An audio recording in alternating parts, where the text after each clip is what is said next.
We find ourselves at the home of the world's first retractable natural grass field as you get a look inside State Farm Stadium in Glendale. It is Week 16 in the NFL, and we've got a good one in store, as it'll be the Minnesota Vikings taking on the Arizona Cardinals. The holiday season is upon us. We've got the gift of the NFL as we're underway here in Week 16. No run back here on the opening kickoff as we'll start at the 25.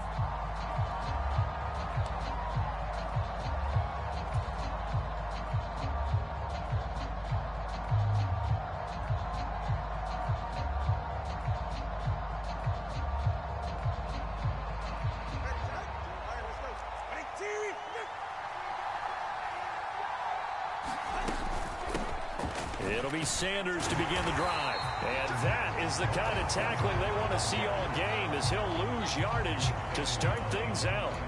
It'll go as a loss of a yard on the game's first play. Second down. You look at this Arizona defense. They were very strong in that victory from a week ago. And the big difference in the game, their ability to force turnovers.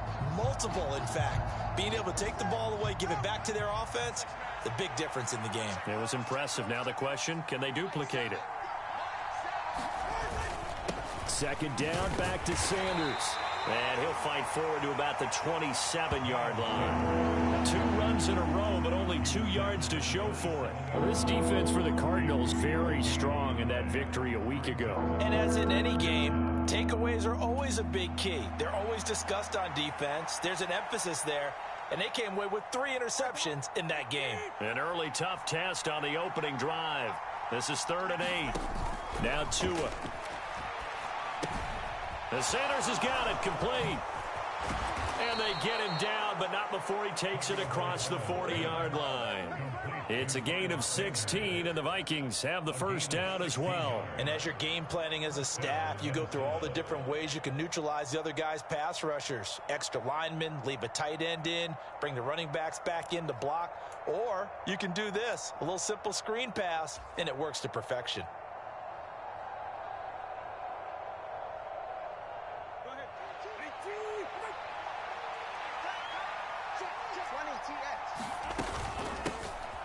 The handoff to Ford up the middle. And he works his way forward to pick up 4 yards there. Second down. And that was a quality play to start a new set of downs. That was simply an offensive line winning the battle up front and winning in a big way and giving their guy in the backfield a nice lane to hit. From the 46-yard line, a second down and 6. Sanders here as they run. Now a loose football. The ball comes out, and the Cardinals have got it going the other way. And they will take over possession of the football at their 42-yard line. And without a doubt, not the way they pictured that opening drive unfolding. No, they were making progress. They weren't exactly in high gear, but they were making a few yards along the way. And now that they've coughed it up, they got to go back to the sidelines and regroup a little bit.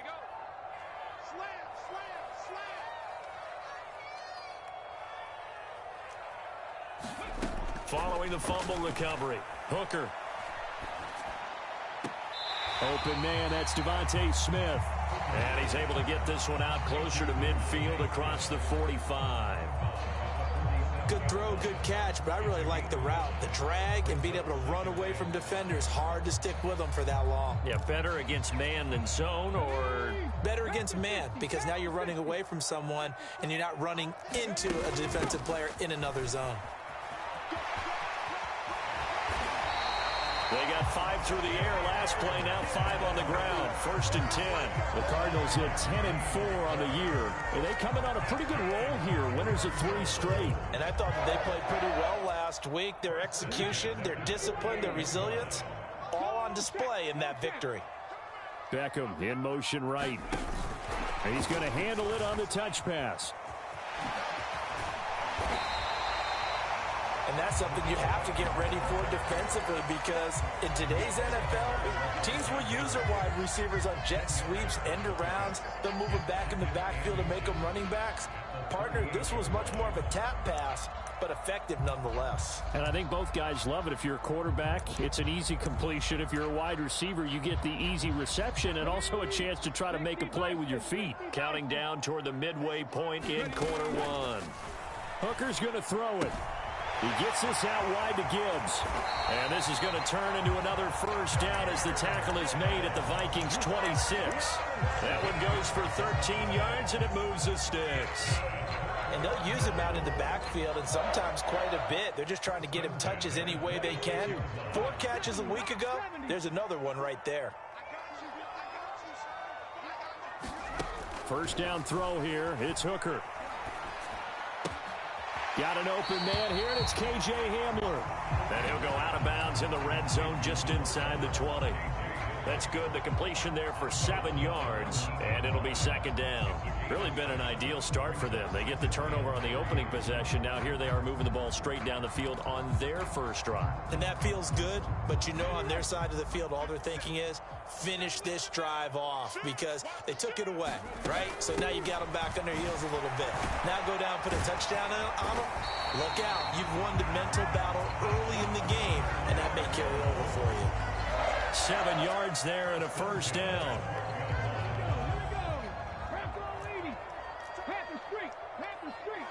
They'll send Beckham in motion right. And they're going to give it to him on the jet sweep. And that is well read there defensively. He was looking to use his speed to get the edge, but they said no way. 2 yards the loss, 2nd and 12. Well, as a wideout, when you take that handoff and you're coming around the edge, you're expecting to see nothing but empty space in front of you. But if not... Well, things can go south in a hurry, and that's exactly what we saw on that play with a loss. And now they're inside the 10 as he's brought down at the 9. It'll be a gain of 5, and it's going to bring up a third and about 7 left. A quick burst there, and he nicely bit off a pretty decent gain.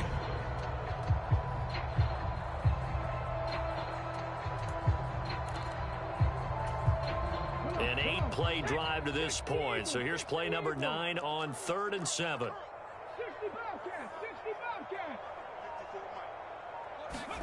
Throwing. Hooker. Now the pressure gets there, and he goes down just inside the 20 at the 19. Sione Takitaki drops him for a loss of 10, and it's going to be 4th and long. Myers' kick is good. So he's been automatic to this point of the season, and he connects on the field goal there. And what a luxury it is to have a kicker you can depend upon, partner, because he hasn't missed all year long. Converts on that one as well. And kudos to you. You didn't jinx it. Myers now converted on the field goal try. Now he's on to kick it away. And that one will bounce out of the back of the end zone, so we will start here at the 25.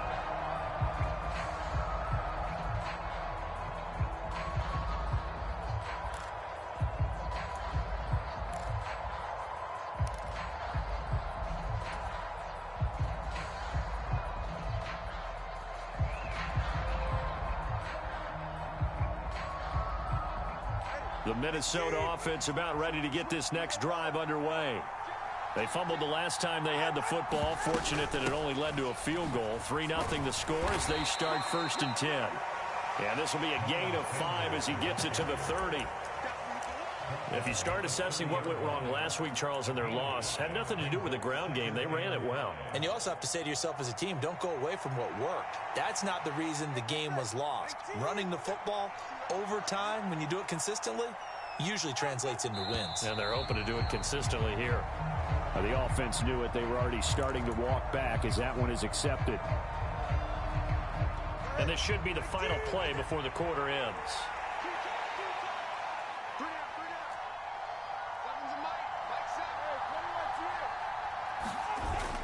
Play action. Now it's Tua. It got his man complete. And he'll be out of bounds just shy of the 40. 3-0 after 1 on EA Sports.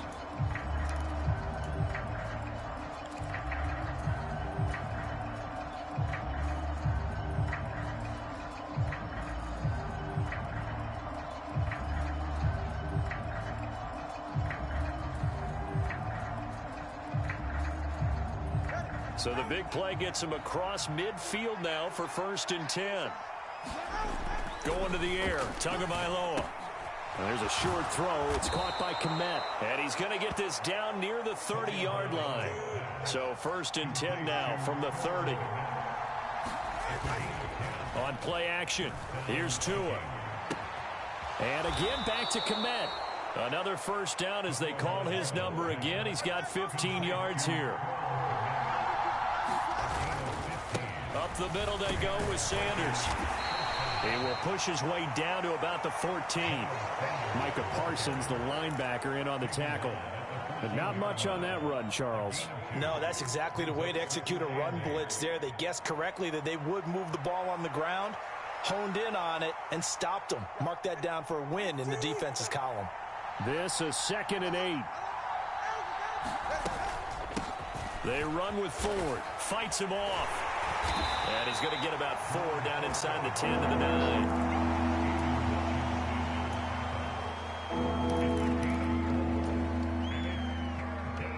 Here's the 7th play of this drive. This is 3rd and 4.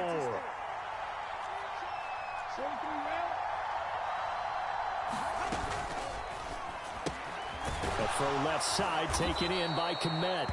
And the Vikings are going to have 1st and goal as they try to finish off this drive with 6 points.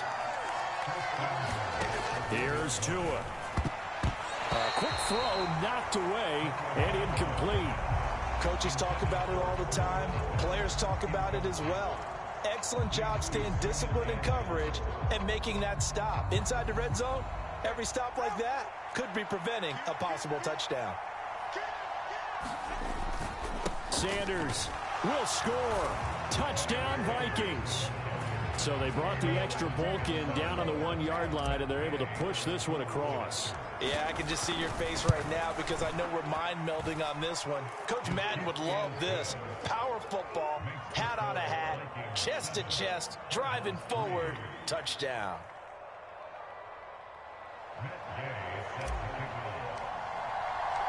After the touchdown, it's Gay to kick this one away. Fair catch going to be taken, and this will be moved out to the 25.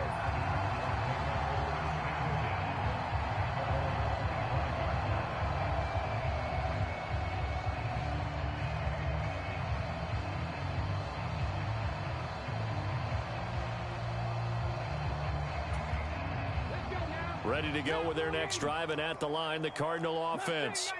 And they, if you just look at this game, Charles, on paper, they've got the edge, no doubt. They're hanging around the top of the NFC. On the other side, you got a squad that's towards the bottom of the NFC. But when we mentioned that to the coaches, they were having no part of it. Yeah, and I like how you said when we mentioned it. In fact, I mentioned it, and I upset them a little bit, didn't I? Because they wanted no part of that one, and I was reminded, like a 5-year-old, this is the NFL. Any given Sunday, anything can happen. They are guarding against the upset. We know play callers can be very creative in this game today, but sometimes when they've got receivers with speed like this, they don't need to design incredibly complex calls.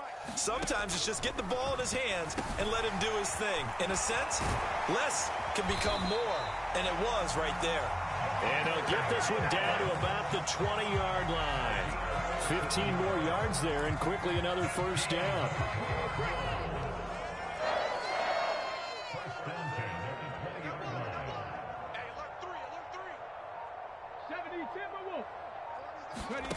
Looking to throw, Hooker. And it's caught. Touchdown. Devontae Smith, his 6th touchdown of the season. And the Cardinals are once again back in front. Extra point up and through by Myers. And the lead is now 10-7.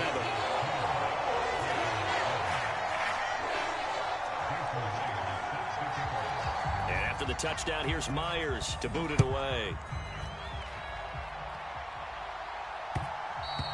And that one will bounce out of the back of the end zone, so we will start here at the 25.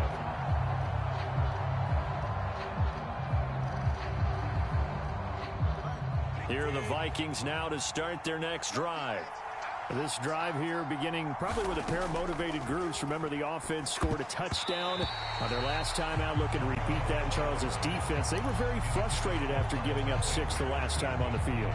And frankly, it's just a battle of wills in a lot of ways because you know they're both motivated, they both game plan for this drive, and they both have specific outcomes in mind. To me, it just... To a hit, and the ball is out. And the Cardinals have got it, going the other way. And they bring this one back. A scoop and score, a fumble recovery touchdown for Arizona. Now Myers for the extra point. It's good to make it 17-7.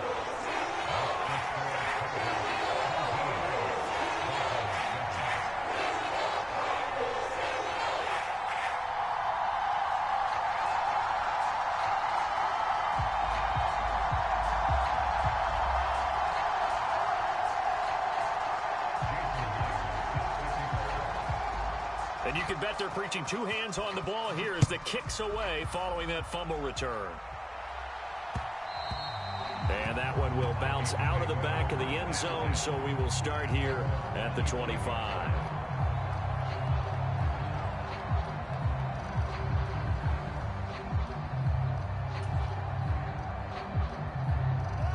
The Minnesota offense about ready to get this next drive underway. And in just about every game we see, partner, what do we do when we look at the stat sheet? We go right to the turnover differential. Without a doubt, because when we see that, that pretty much tells the tale of the game. And I know there's still plenty of time to go, but you've got to take care of the football in order to win it. The last play got just a yard. Here's 2nd and 9 from the 26. Here's Tagovailoa to throw. That's complete to his receiver, Godwin. And he gets this one just shy of the 40. They'll mark him down at the 39. So from the 39 now, they'll come up on a 1st and 10. Off of play action, Tagovailoa. He'll get that complete to his tight end, Kmet. And taking it across midfield and just shy of the 40. So into Cardinal territory now. It's 1st and 10 at the 41. Taking it right down Broadway. And a very determined run there as he'll take this all the way down to the 27. Good effort. Another strong gain on the last 2 plays. They've moved it a combined 33 yards.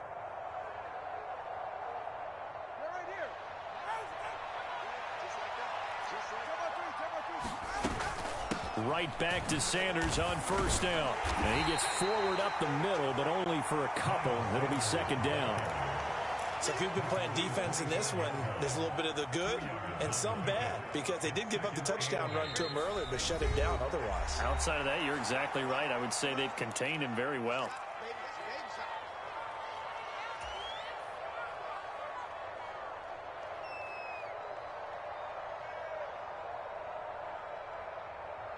Here's a 2nd and 8. Now a play fake. Here's Tagovailoa. Escaping the pressure right. Nothing open downfield, so he'll throw it away. You still hold your breath a little when Tua gets out of the pocket, but there he made the wise call. If there's nothing downfield, just throw it away. Throwing is Tagovailoa on 3rd down here. Able to find the open man. That's complete. And they work this near the 5. He'll be stopped at the 6. They'll run with Sanders. And he's brought down right at the 5-yard line. Give him 2 on the play. The Cardinals going to use the first of their timeouts as they'll talk things over prior to this upcoming 2nd down play.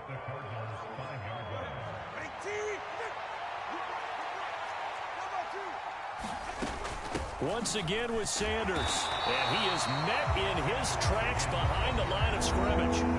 Now the Cards going to call another timeout, their 2nd, as they'll head to the sideline and talk over what to do next. And now 3rd and goal coming up. The loss on 2nd down. That just means this crowd's going to get even louder. And they'll get a little bit of extra help from the defenders as they exhort them to join them in the effort. They'll try to run with Sanders. And he'll take this one down inside the 5 to the 3. The Cardinals forced to burn their 3rd and final timeout as they'll head to the sideline and talk over what to do next.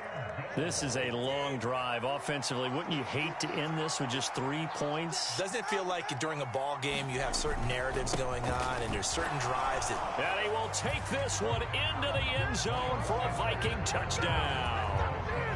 Miles Sanders with touchdown number 2 in the game and now 11 on the year. And the Vikings' decision to go for it pays off with 6 points. Extra point by Gay is up and good. And the lead's down to a field goal at 17-14.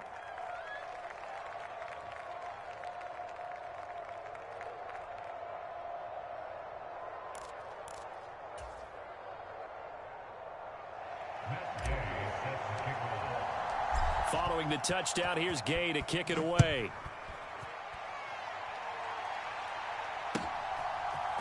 And here comes a return from a few steps into the end zone. And he's probably realizing he should have stayed in the end zone as he can only muster a return to the 14-yard line.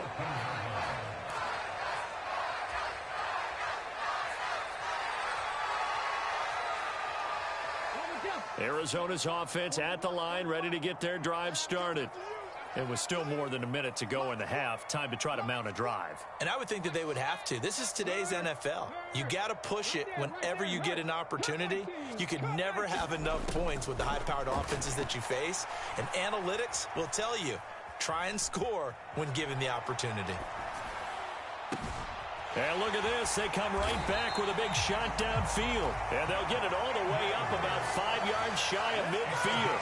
That's a gain of 31 with right around 1 minute to go in the quarter. Let's just call it, as we just saw it right there, a breakdown defensively. Seems like no one went with the tight end, and no one really did. Had all sorts of space in the middle of the field. Yeah, everyone else was covered, but he was not. Big play results. And he's able to take it across midfield before going out of bounds. So the completion good for 7 there, and that'll make it second down.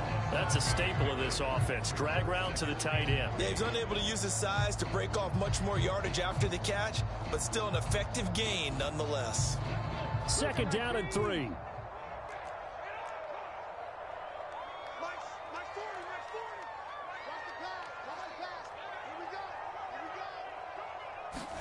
Hooker.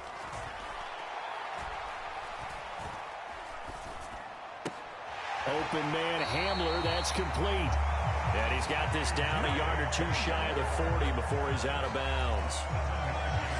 7 yards there and a first down.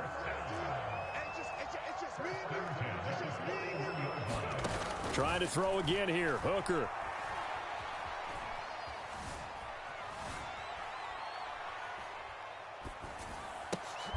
Now a diving catch made just beyond the line of scrimmage. And you see the clock almost empty, so this is likely the last play in the second quarter.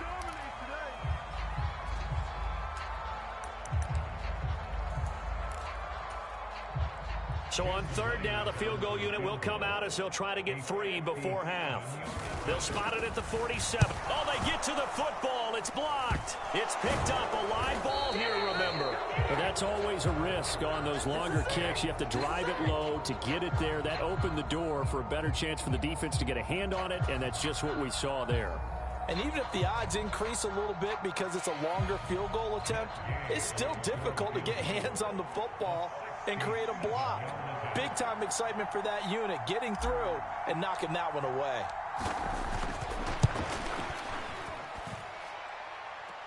And now the half not quite over yet. This is a live football on the miss. So 2 quarters down, 2 remain. Charles and I return after the break. Welcome back. Halftime over. We are ready for quarter number 3. Alongside Charles Davis, I'm Brandon Gaudin.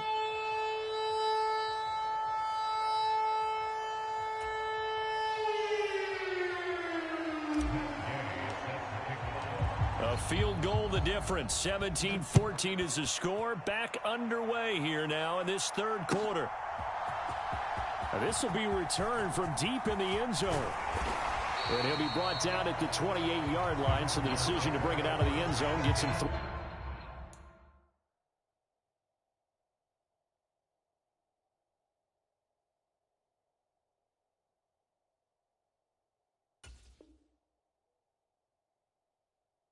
More.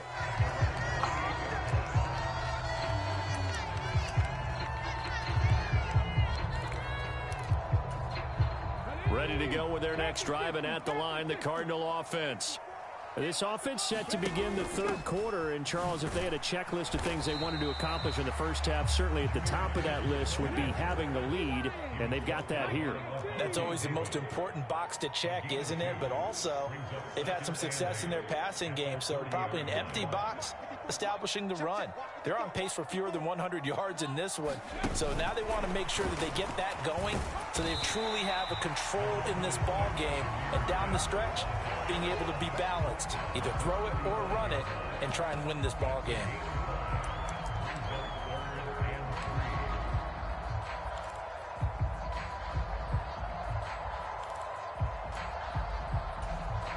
They'll come up now, 3rd and 3.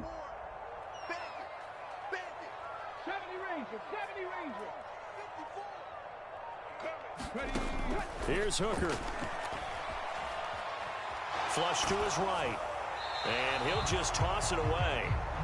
So he throws it away, and that brings up 4th down. To give you an idea of how accurate he's been throwing the football, we're in the second half. That's just his second incompletion. Well, if he's not locked in, that means everyone's locked in, because to me it's like throwing a no-hitter in baseball. The pitcher may get the credit. A lot of people making plays behind him in the field. Hooker going to try and throw for it. Pass to the sideline and pulled in. And he's going to be out of bounds right at midfield. A curious decision to go for it, but it pays off with a first down. Gibbs straight ahead. Knifes his way forward here, but just 3 yards on the play. 2nd down. In the first half, he was held in check on the ground, but despite that lack of production, they still have the lead. Yeah, and they've got to feel fortunate about that. If they could actually get production from their lead horse, that would help open up this offense and widen this margin, too.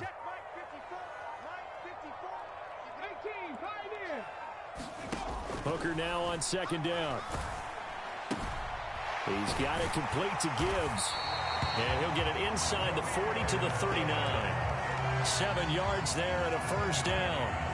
Another catch for him there on this drive, Brandon, and it looks like they're going to utilize him out of the backfield any way they can. And that time they pick up a first down. So now on defense, you assign a man to him and try and cover him before he gets going. And he stopped immediately there. No gain on the play there. 2nd down. As usual, the hallmark of a good run defense, linebackers making plays near the line of scrimmage. Absolutely nowhere to run there.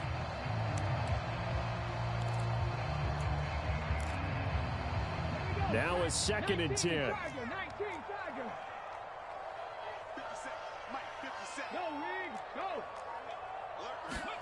Working out of the shotgun, Hooker. A short throw caught by Andrews. And this is going to turn into another first down as the tackle is made at the Vikings' 24-yard line. 15 yards that time, and the Cardinals move the chains. Inside 4 minutes to go, 3rd quarter.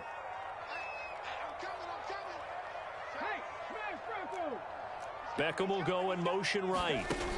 And he'll get it here on the touch pass.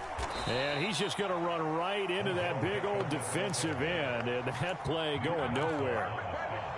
Well, I think the hope is, with a touch pass like that maybe you catch the defense off guard, but they were all over that one. And it is the kind of play that works better against certain defenses. And this clearly was the wrong one to run into. Really nice job getting him down behind the line of scrimmage. Dancing to his left. A short pass here taken in by Laporta.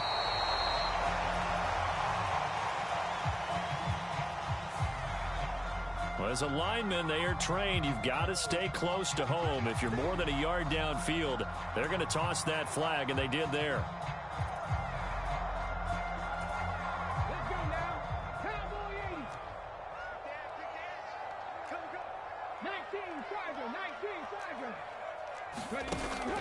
Off play action. Here's Hooker. And this is caught inside the 5. And they will eventually get him down, but he's inside the 5 all the way to the 3. Give him 32 on the play.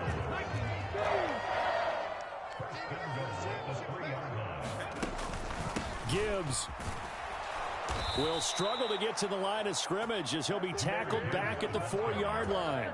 It's a loss of a yard there, and it's second down.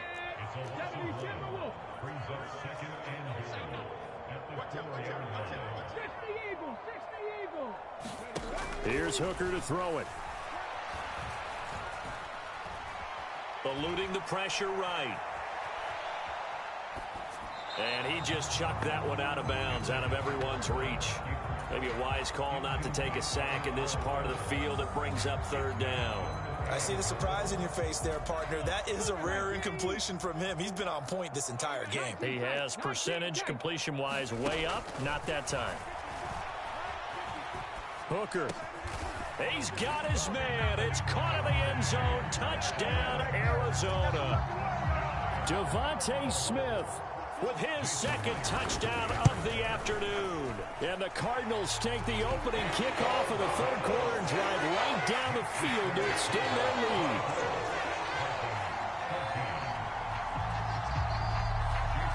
And after the touchdown, here's Myers to boot it away. And that one will bounce out of the back of the end zone, so we will start here at the 25.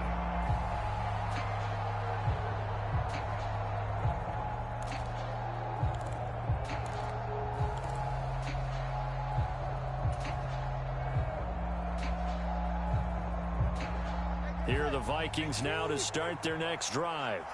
Well, the opposition laid down the challenge and opening drive touchdown here to start the second half. And, Charles, now you feel like this group needs to get an answer because this all of a sudden is a two-score game. Yeah, you're right about that. What was a small, manageable spread to overcome, a little bit more daunting now. I think you're exactly right. Pressure is on because you don't want them getting the ball back with a chance to really extend this lead out. Tua sets up to pass it. Oh, he tried to fit it in on the slant, and it's intercepted.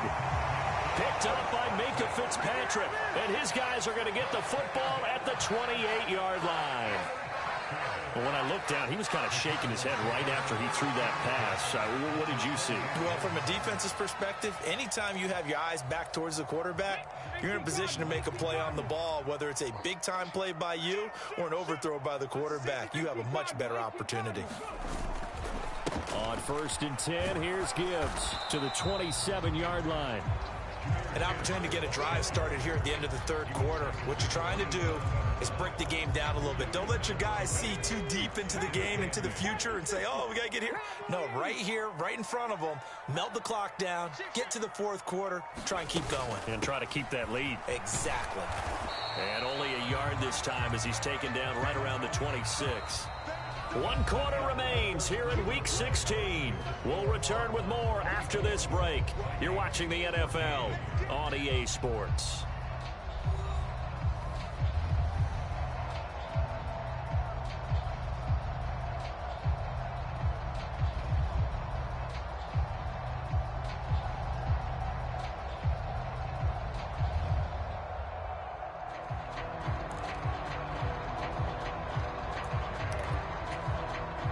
The Cardinals on third down.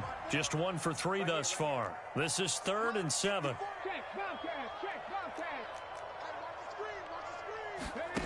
From the gun, it's Hooker. This is Hamler on the receiving end. And he gets it inside the 10 to the 9. They're able to convert on third down, and that sets up a 1st and goal. The passing game continues to be their friend. Even with a stable lead here in the fourth, Charles, they're going back to that well. Yeah, with their overall philosophy, you know that they trust their quarterback. He's been able to throw it well. They continue to throw these safe passes. Who can blame them? Now Hooker. Setting up the screen. This is Gibbs. And this play doesn't go anywhere. Backwards, losing yardage to the 11. It'll go as a loss on the play. Not what you need down here. It's going to be 2nd and goal.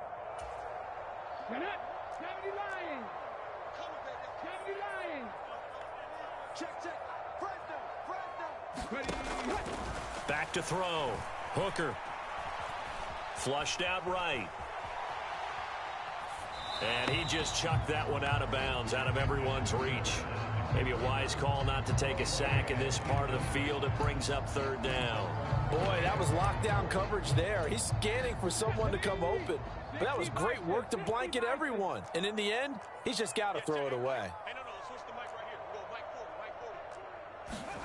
Third and goal. Here's Hooker. And that is caught. Touchdown, Cardinals. K.J. Hamler, an 11-yard touchdown. And the Cards are about to make it 4 straight as they add to this fourth quarter advantage. An important score there, CD, and now an important extra point because it would make it a 3-score game. Love the math there, and at this point in the fourth quarter, look, we all need next-gen stats, right? We all use them, but we don't need them here, do we? Because that means it's almost a certain victory. Myers connects on the PAT, and that'll make this a 3-score game now. The lead moves to 17.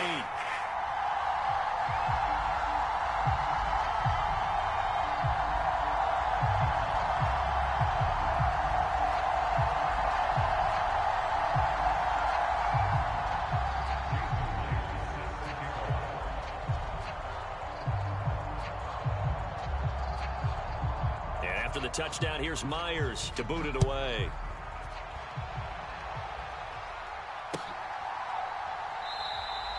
And he won't return this one. He'll go down to a knee, and they'll start at the 25.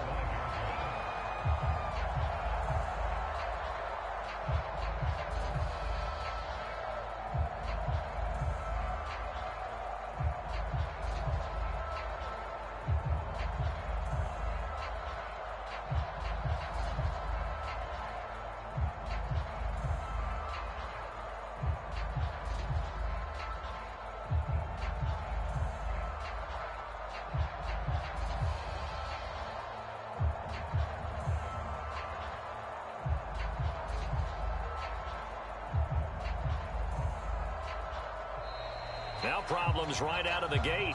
We're going to get a delay.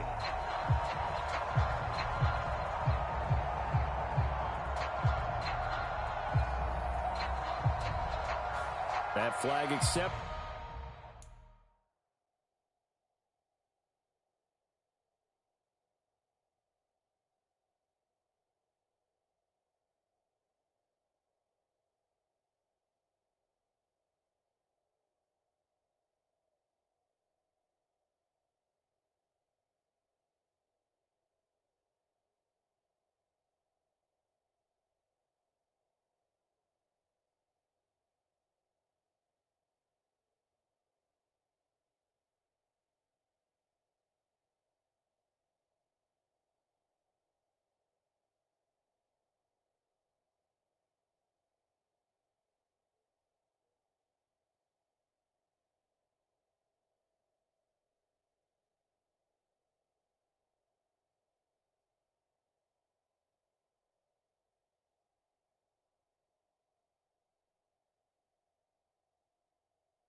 And it backs the offense up a little bit.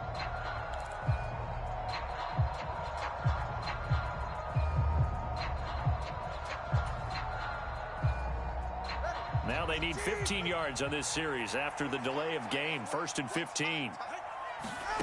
Throwing now is Tagovailoa. There's a short throw. It's caught by Kmet. So the completion results there in 9 yards. And it's second down. Nice rhythm throw there on first down. He located his tight end, made a nice easy pitch and catch. Hoping he can break a tackle or two. Wasn't able to do that there, but still good yardage. Tua going to throw. Escaping the pressure right. And this one is going to be off the mark, too far out in front. But at this point, down big, you'd have to imagine this defense are just going to sit back, blanket the field as best they can. Yeah, this is actually the easy part of the game for them because, just as you noted, they can sit back, keep everything in front of them. But they blanketed the field the entire game using a variety of coverages. And brought down, but not before reaching the 45-yard line. It's a gain of 16, and the Vikings have the first down as well. On 1st and 10, it's Sanders. And some room to roam now. And a good run here as he'll rumble all the way down to the 40-yard line.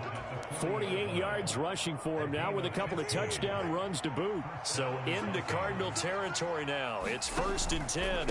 And he loses the football a second time. And the Cardinals have got it. Going the other. And nothing but green grass here, middle of the field. And they bring this one back. A scoop and score, a fumble recovery touchdown for Arizona. So that is now 2 fumble return touchdowns. And you talk about something that's going to drive a head coach crazy. Without a doubt. But for the defensive guys, once you do it once, you create a frenzy. Everybody wants to get involved, and they got it done a second time. Extra point up and through by Myers. And the lead is now 24.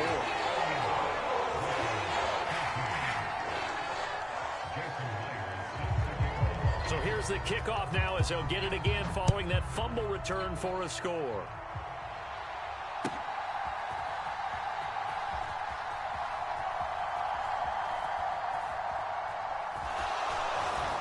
We'll see a return here from the end zone. And he is going to be tackled at the 1-yard line. What a mess that was. In this position, trying to get back into the game, teams are looking for a spark from their special teams. That's not what they got, though. They got a setback, and they have a long field to cover if they want to try and put points on the board. And nothing doing. He's immediately taken down at the line of scrimmage. Javon Holland coming up to make the stop. Here's 2nd and 10. They'll run with Sanders up the middle. And he's able to get this across the 10 before being taken down. Trying to find some space to operate, and now they'll have it. A gain of 12, a big first down to get away from the end zone. They'll go again with Sanders. And he'll take this ahead for about 4. 2nd down coming up. Well, you don't turn your nose up at a gain of 4, do you? They'll take that on first down. Playbook's got to be pretty well open on 2nd and 6. 2nd down and 6 now. On the ground, it's Ford. And not a whole lot to speak of there as they'll bring him down shy of the 20. 2 yards the gain there, and now they're left with a 3rd and about 4 for a first. Just 2 minutes remaining here in the 4th quarter of what has been a one-sided affair. This now a 3rd and 4.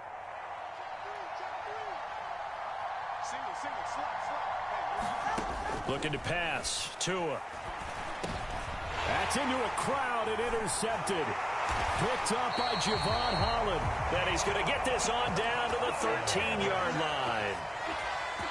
And they'll take possession already in the red zone and in a great spot to add points to the scoreboard. And, Brandon, how many times have we seen a defense with a lot of field behind them get even more aggressive, right? They feel like they've got them not pinned down, but in a favorable spot for them.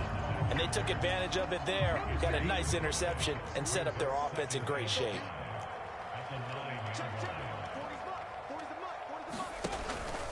Second down, and they go back to Gibbs. And a nice move will yield nothing as he's stopped behind the line. It'll be a loss of a couple on the play, so now 3rd down coming up. So 7 yards from the first down here as they come up to the line of scrimmage.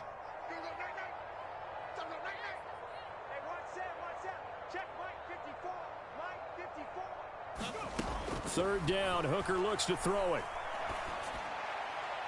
To the end zone, but it's incomplete. Well, their passing attack, even though that one was incomplete, has been really sharp in this one. It's resulted in a lot of touchdowns, and it looks like they're not going to stop throwing the football until the very end of this one. Well, that will certainly make everyone involved on offense pretty happy because that gives them all a chance. And this will be caught, and the carnage continues. It's another touchdown. But not much defensive resistance on that drive. And really, Charles, the way this offense has been humming, they haven't faced much defensive resistance the entire game. Yeah, I think it's safe to say that one team, their defense did not wake up and make it to the stadium for this one. There may be some major changes on that side of the ball when we see them the next time out. They'll elect to bring it out here from the end zone. The ball comes out, but this will get out of bounds, so possession will stay the same. I don't know about you, but I could hear and feel the sigh of relief all the way up here in our booth. That was palpable. The sideline, the friend there. No doubt about it. Ball goes over the sideline, able to retain possession, no turnover. I know his coaches are screaming, just hang on to the ball, man.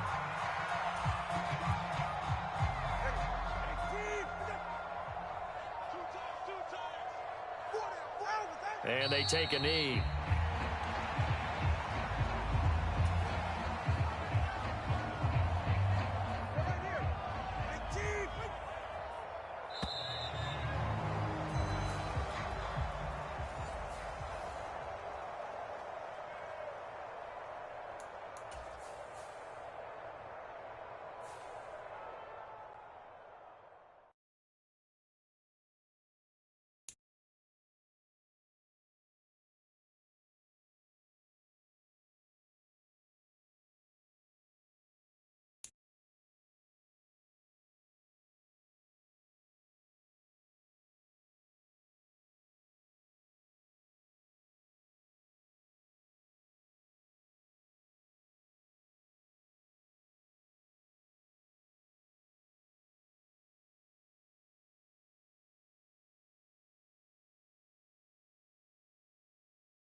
And we find ourselves at the stadium that played host to Super Bowl 52, the wondrous U.S. Bank Stadium in Minneapolis.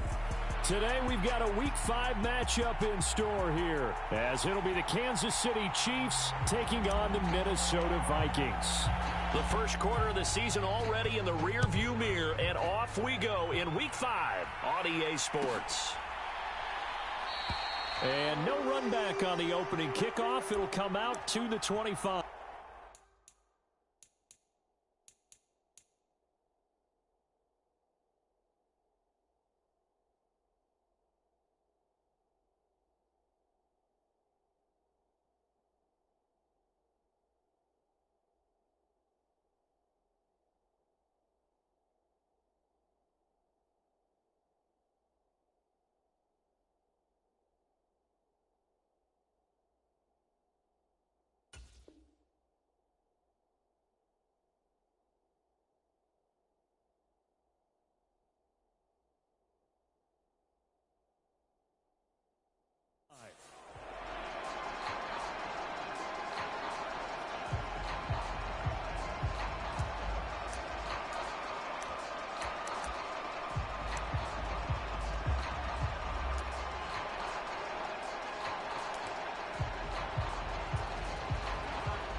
Cousins looking to put it up right away.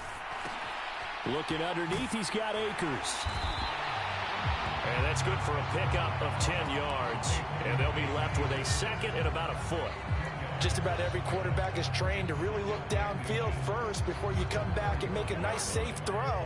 And in this case, that's exactly what he did. Found his running back, let him create some space, and it turned out to be a nice play for the offense.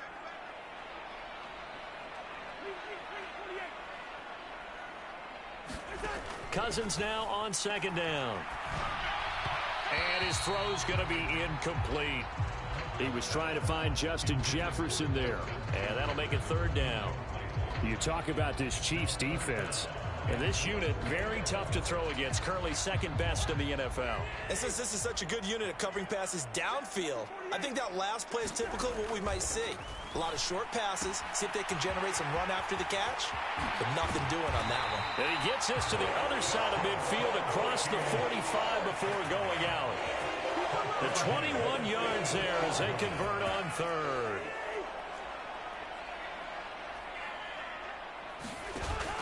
On play action, Cousins. And this is incomplete. Well played defensively. Nearly had the interception, but it's second down.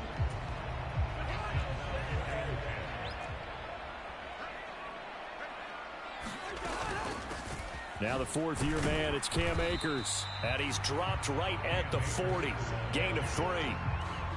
Pretty good little two-play sequence there. You force the incompletion, then a very short pickup. Yeah, now maybe you bring in an extra defensive back or two because you want to try and defend on third down. They like to play those nickel or sub packages, don't they? The first down line at the 34 here on third down. Cousins to throw it. All right, rifles one, and that's going to be intercepted. Trent McDuffie with a pick, and the Chiefs will have the football as this is taken up past the 30. Well, that is a quick lesson on how difficult this defense is to throw against. An interception on their initial drive of the ball game. Now we know why their offensive staff spent the entire week awake trying to prepare for this one, because you can't totally shy away from throwing the football. But at the same time, you're looking at them and going, where are the weaknesses? How are we going to move it? One of the top defenses in the NFL for a reason. We just saw one example right there. Mahomes will lead the Chiefs up 1st and 10 at the 31-yard line. They run with the second-year man, Isaiah Pacheco. Now, that was an excellent run. And when you see that happen, that's when you're seeing guys doing their job and then some people doing a little bit more. Offensive linemen and tight ends, they're expected to block. But the wide receivers, all they want to do is catch passes. So when they block on a big-time running play and create extra space, you've kind of hit the jackpot there.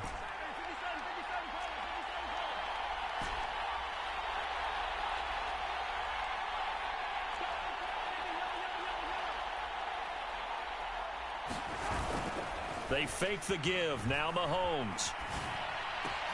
Oh, his first throw of the game going to be intercepted. Picked by Cameron Bynum. Unfortunately for him, if last week was any indication, we knew a pick was coming at some point. Last week it was interception after interception, and here we go again. We actually quit counting last week at a certain point because I thought I was going to run out of fingers, all right, because I'm not all that skilled as a mathematician. But you're right. It felt like a matter of time, and you've got to think the guys on defense, they couldn't wait for this opportunity after what they saw on tape. They'll run on first down with Akers.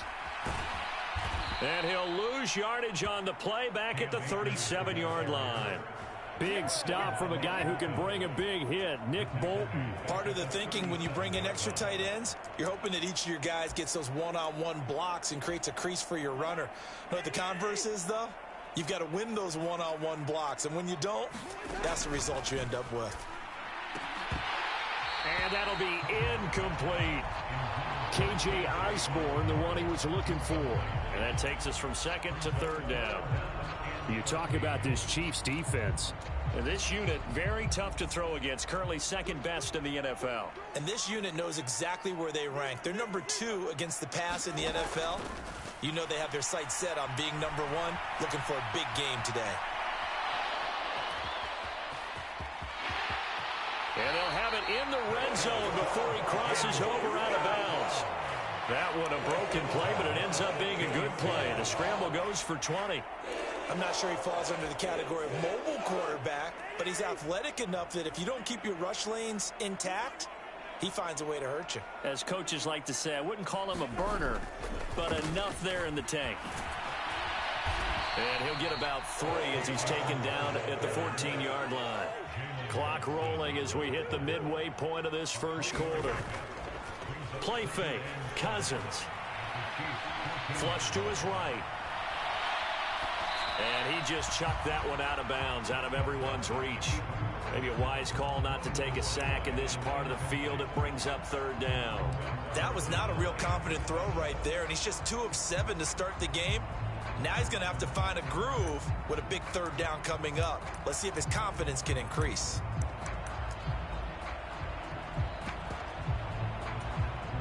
They head to the line facing a 3rd and 7 following the incompletion on second down.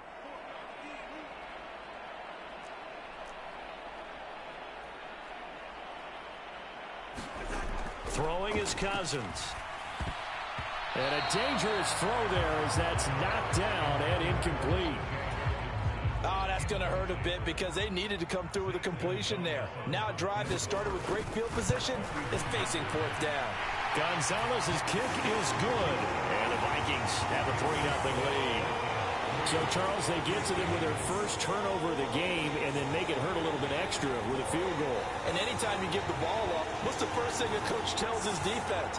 Don't let them score off of this. You've got to put out the fire. In fact, in 2021, that's what one NFL coach termed his defense. The firemen. Go out there, guys, and don't let them put some points on the board. And we see James. He will not return it, and they'll bring it out to the 25.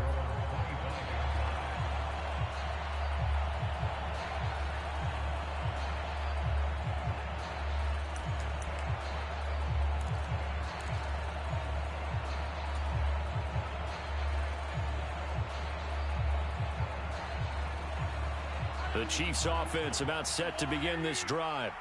They threw an interception the first time they had the football, only gave up 3 points off of that, so shouldn't be a difficult hole to overcome. It really shouldn't, as long as they're not listening to the chatter coming from the other side, because when you throw a pick, look, I know defensive backs, they have a tendency to be a little bit loud after they take one away, but they also have a tendency to gamble a little bit more, thinking they'll get a second one. Maybe they can take advantage of that with some double moves. And they get him behind the line, so that short gain on first down quickly negated. This will be a loss of 3, and now a much tougher 3rd down looming. Now, right where this set of downs started, they need a full 10 here to pick up the first down and move the chains. Screen play, McKinnon. And a good job defensively. They stop him short of the first at the 32. They do get 7 out of that, but not enough to prevent a 4th down. And that's a play that's not uncommon on 3rd and long, because the offense is just hoping that somehow They can get a guy in space and follow some blockers downfield. Does a pretty nice job there getting a few yards, but he ends up getting stopped before he can get the first down.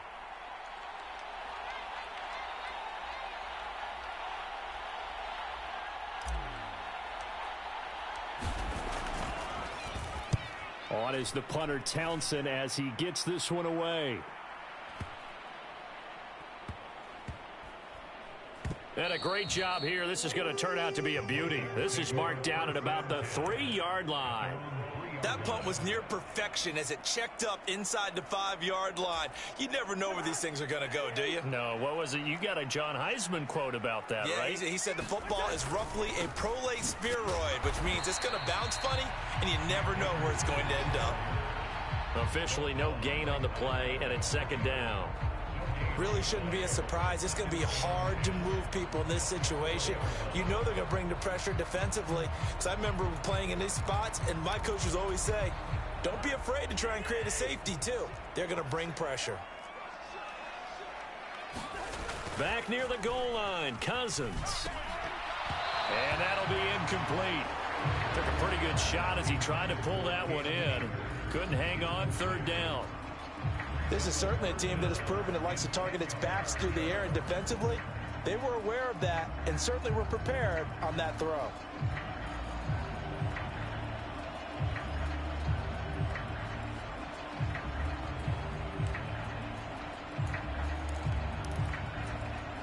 They'd like to avoid punting from their own end zone so they could use something here on third down. Throw left side, and Osborne has it.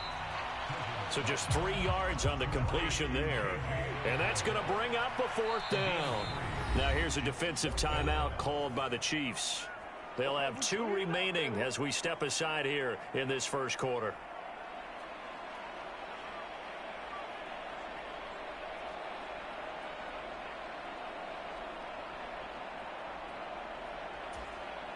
And here's Ryan Wright now, as his first punt will come from inside his own end zone.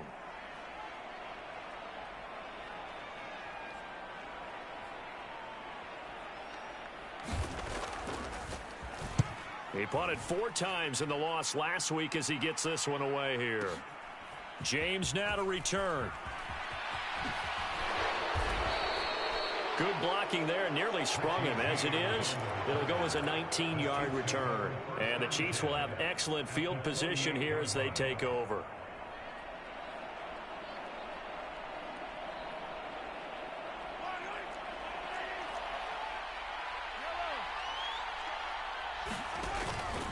On 1st and 10, here's Pacheco. And a 5-yard gain gets him to the 42. And that's exactly what you want on a first down run. Pick up 5 yards, bring up 2nd and 5. The defensive line, though, they've got to figure out a way to out-leverage the guys up front because the offensive line is winning at the point of attack.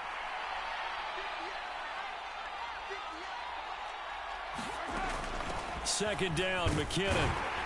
And he's dropped just before the line to gain. 4-yard pickup leaves him with 3rd and 1. We haven't seen much from him running the football here in this first quarter. No, you're right about that. We haven't seen much of him at all so far. They've stacked him up pretty well, but when you're trying to run the football, sometimes you got to play the long game. Keep handing it to him, and some of those runs that aren't working now, they turn into 6, 7, 8, and maybe more later on. They'll try for the first with Pacheco. And he'll be taken down as that will take us to the end of the first quarter of play. 3-0 after 1 on EA Sports.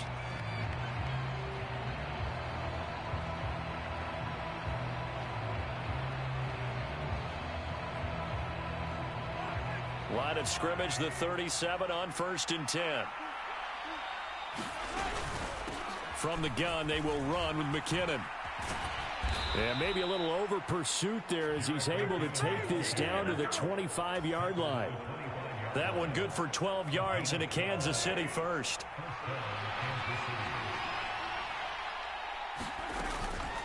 Here again is McKinnon. And a strong run there as he'll maneuver his way down inside the 15.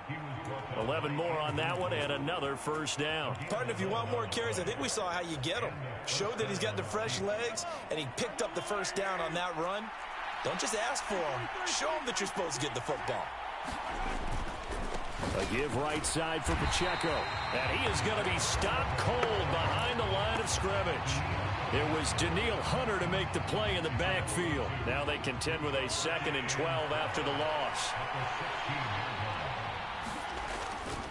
Pacheco gets it up the gut. And he will take it on in for a Chiefs touchdown. Isaiah Pacheco, his 7th rushing touchdown of the year. And the Chiefs have taken the lead. Extra point by Butker is on target, and that makes it a 7-3 lead. Set now to kick this one away, and off it goes.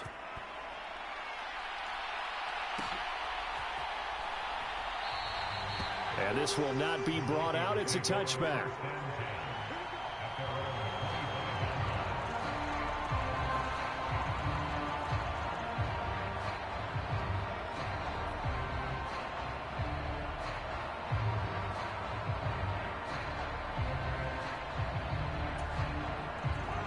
The Minnesota offense about ready to get this next drive underway.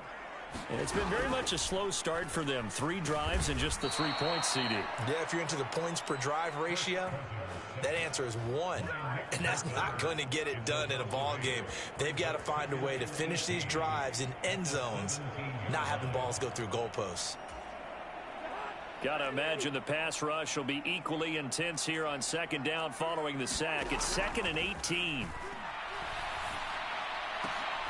The throw down the field, caught by his running back. And he'll be taken down, but not before they reach the 50.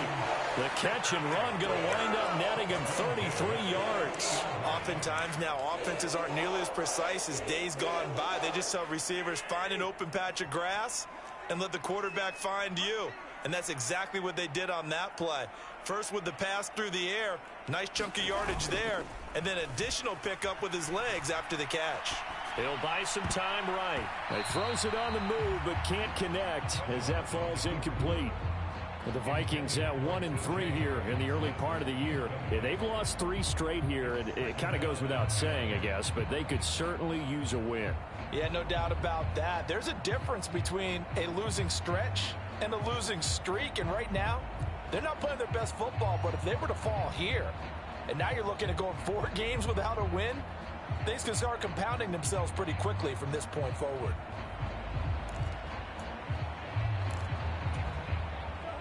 Second and 10. They'll run out of the gun with Akers. And he's going to be brought down inside the 45 at the 43. They get 7 out of that, so they're left with a 3rd and 3. That was a really nice run there to bring up 3rd and short. After the incompletion on 1st down, it's awfully nice to have a running back that you can hand it to and put you back in a good situation. The Vikings on 3rd down, 2 for 5 to this point. This time it's 3rd and 3. They'll try and run for this with Akers. And he won't be close to a 1st down as he runs into a wall right around the line of scrimmage. Call it no gain there, and it leads to a 4th down. You don't see that a ton, do you? With a cornerback coming over to the middle of the field to make a run tackle. That's someone with a ton of confidence to feel like nothing is pressuring him on his side of the field. Sees that the ball is moved to the middle and just sprints over there to help out. He ends up getting the tackle. Well played. Now Cousins on 4th down. Now a diving effort right sideline. He's got it. That's a 4th down pickup of 10 yards and an opportunity certainly missed on the defensive side. So now following the roll of the dice, they've got a 1st and 10 inside the 35. Hit as he throws there, incomplete. They their backs up against the wall a little bit, and they come through by forcing an incompletion. Now they've got to continue to ratchet up the intensity a couple of more times and get off the field before giving up any more yardage. And he'll get this down to about the 30, 31-yard line. They do get a couple, but they'll be left staring at a 3rd and 8 coming up. That run wasn't a big breaker, but I don't think the guys on offense mind very much. They've got a nice drive going, and they might just be luring the defense in a little bit. They could probably come back with a play action, maybe go over the top. But right now, on this drive, their playbook is open. On third down, Cousins. Work in the middle of the field, and he's got a man complete. And he's brought down, but not before he reaches the 8-yard line. They're able to convert on third down, and that sets up a 1st and goal.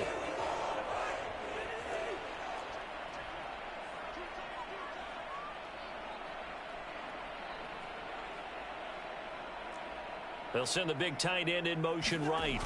They'll run here with Akers. And he will score. Touchdown, Vikings. Cam Akers, his first touchdown on the year. And the Vikings are able to move back in front. Gonzalez good on the extra point. And the lead is now 10-7.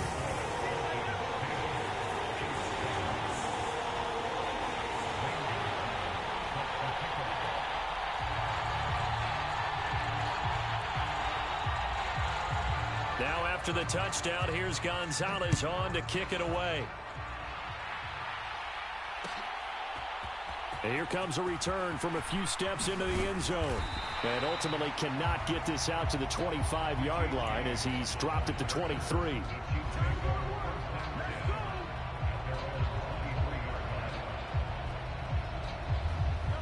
The KC offense out of the huddle, ready for their next drive. As this offense comes back out here, Charles, they're trailing in this ball game. And they've been on the sideline for a while. They did score their last time out, but they just had to watch that long, sustained drive, so we'll see if they can shake the rust off. Yeah, and that's always a question that you have when you have to come off the bench after having sat there for a long time. Are you ready to go? Are you loosened up? But even more so, are you mentally alert and ready to put your best product out there? A minute 55 left to go in the first half of play.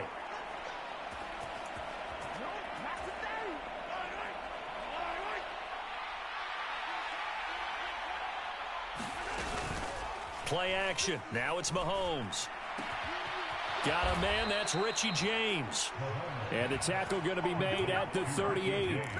Another big hitter there. This one good for 18. So here's a 1st and 10 at the 38. They'll run out of the gun with Pacheco. And this defense not ready for that one as he'll take this down inside the 25. 44 yards rushing for him now on just 6 carries to this point. They're making it look easy out there. Another 1st down. So far on this drive, let me do this little bit of math here. 4 plays, 3 1st downs. That's a pretty good recipe for success. And he's going to take this one down to about the 23-yard line. Now 2nd and 9. Mahomes now to throw. It's Kelsey on the ground. The result, only 4 yards there on the play. And that'll make it 3rd down. Now hold everything here. We're going to get a timeout by the offense, as they'll stop the clock with 24 seconds to go in this first half. Throwing now is Mahomes. Pass taken in by his big tight end. And he will have a Chiefs 1st down. They needed 4. He doubled that. He wound up getting 8. And they just keep marching right along. 1st down on a pickup of 8 there. 2nd and 10.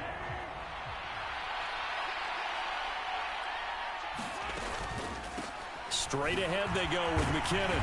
And he'll be brought down this time at the 5-yard line. And we're going to get a timeout with 2 seconds remaining in the second quarter.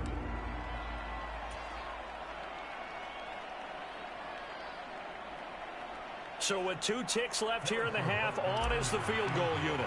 This a fairly straightforward 22-yard short attempt. Butker's kick here is good. That's it for the first half. 2 more quarters to go. We'll have plenty more to see after the break. And we welcome you back now. Alongside Charles Davis, I'm Brandon Gunn, getting set for quarter number 3 here. And ready to get the party started for the second half. It was an even first half, all tied on the scoreboard. And a fair catch signaled for and taken, so they'll begin this 3rd quarter from their 25-yard line.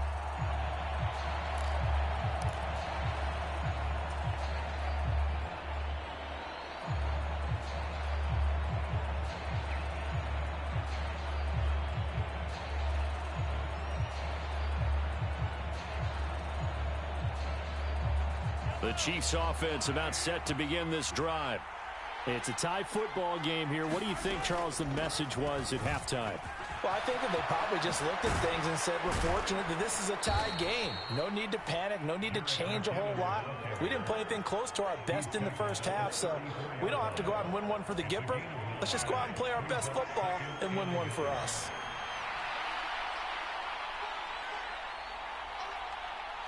In motion right, one of the tight ends. A run by Pacheco on second down. And he'll be brought down right around the 37. They'll get 3 as the drive continues. It's a first down. Not your normal call in short yardage, but the toss works very well there. Big people out in front, being physical, and they pick up a first down. On first down, they go back to Pacheco. And he's free going down the left side. It's a foot race. And all the way in for a Kansas City touchdown.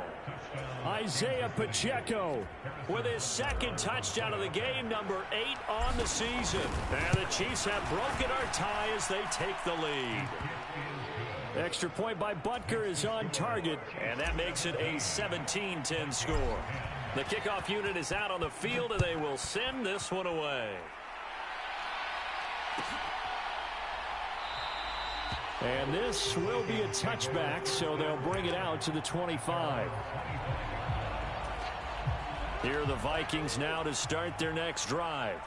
And this game was all square at halftime, but now they find themselves down 7 following the opening drive touchdown here in the third quarter. And they need to take a good, relaxing, deep breath, don't you think? Because right now they might start to feel like they've got to play catch-up here and start matching them point for point.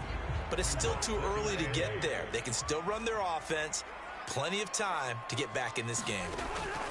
Now a second down throw for Cousins. And the Chiefs are going to get him. Nick Bolton able to get in there for his second sack of the afternoon. Now on 3rd and long, they'll look to throw. He's got his target. That's complete. And he will have a Vikings first down as they're able to get the 3rd down conversion. It's pretty evident that this passing game has been frustrated so far. They haven't really moved the ball the way we might have expected, but this is a good pickup here for the first down. And he's going to take this ahead for right around 3 yards, but no more than that. 2nd down. They just keep trying, but so far, finding no room for him to run. None whatsoever. In fact, you run the numbers. He's under 3 yards a carry at the moment. And they'll come up 2nd and 7. Going right back to Akers. 3 yards on the pickup. That's going to set up an interesting 3rd and about 4 to go. Typically, we think it's the strong safeties that are better tacklers, especially closer to the line of scrimmage amidst traffic. But in this case, how about the free safety coming up and making the big-time play?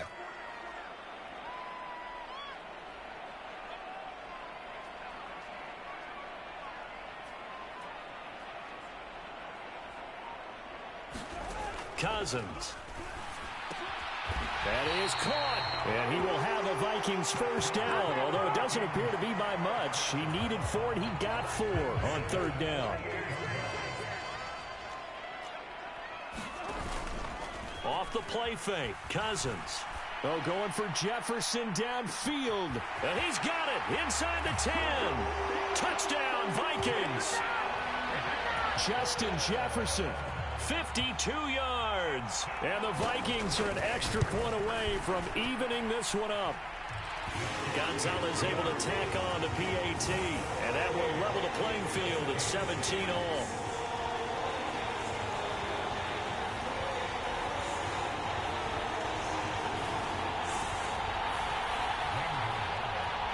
So we're right back where we started. All even as the kick's away. And that one will bounce out of the back of the end zone, so we will start here at the 25.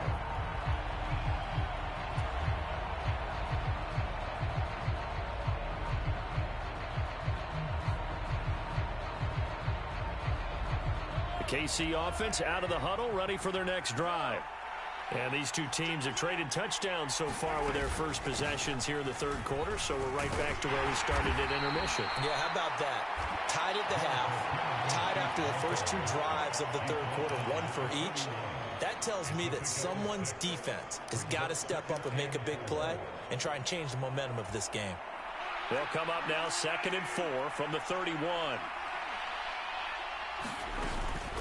Headed straight, it's Pacheco. Oh, he shifts past him. And they bring him to the ground just shy of midfield. 128 yards rushing for him so far as his terrific season continues here. On first down now, run with McKinnon. And a good run here as he'll rumble all the way down to the 40-yard line. 11 more yards that go around, a first down as well. Defensively, they were in the 3-4. Solid run up the middle. What made it successful? Well, what you have to do is control the nose guard, but sometimes you don't do it by blocking him. You do it by influencing him. Get him moving to one side or the other and hit him back on the opposite. Call that a gain of 5 as the clock ticks inside of 2 minutes to go now in the third. In motion, the tight end, Kelsey. Now a give. This is McKinnon. And an excellent job of finding the opening as he's got this now all the way down to the 22. Give him 13 yards there and a Kansas City first down. A handoff now for Pacheco. And the second wave of tacklers is going to get him as they stop him behind the line. A great stop by D.J. Wonnum to back the offense up on that play. Well, they've had success on the ground on this drive, and that makes a defense more likely to overcommit to stop the run as they did on that play. But keep in mind, it makes them susceptible to play-action passes as well.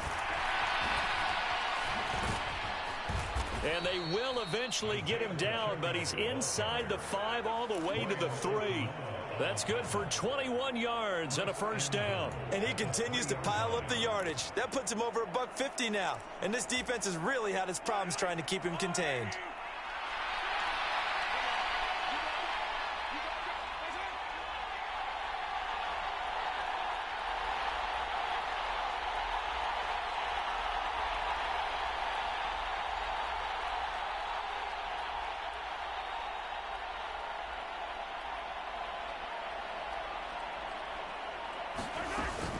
They'll run here with Pacheco. And they'll bring him down after just a short pickup.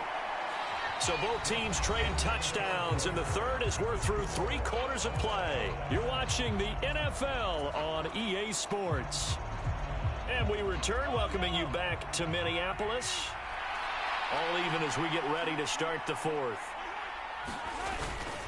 Here's Pacheco. And for one of the few times here today, this one's not going to go anywhere. Can this Vikings D hold up one more time? 3rd and goal.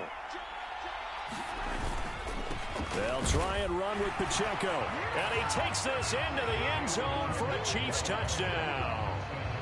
A touchdown run there from a yard out. And the Chiefs answer back with a touchdown of their own to break our tie and take the lead here in the 4th. Extra point by Butker is on target. And they will take a 7-point lead. Here's the Chiefs kickoff unit now as they'll send this one away.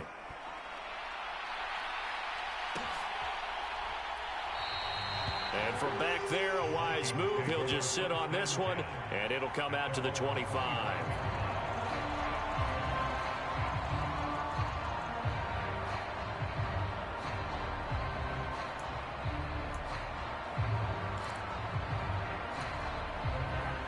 The Minnesota offense about ready to get this next drive underway. And now, after the touchdown a moment ago, they work from behind in a 7-point game in this 4th quarter. Plenty of time on the clock. And that'll be incomplete. We do have a penalty flag down, however. Let's see what that's about. So, illegal touching, Charles, on the outside. And a lot of people wonder if the quarterback should see that. No, it's not his job to understand if the receiver's inbounds or out of bounds. You'd expect him to be there. But if he takes a step out, he essentially becomes ineligible. And that's not a tough one for an official to see, especially one standing on the sideline.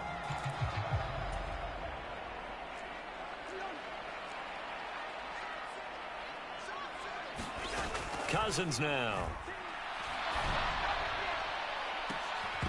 And this one incomplete.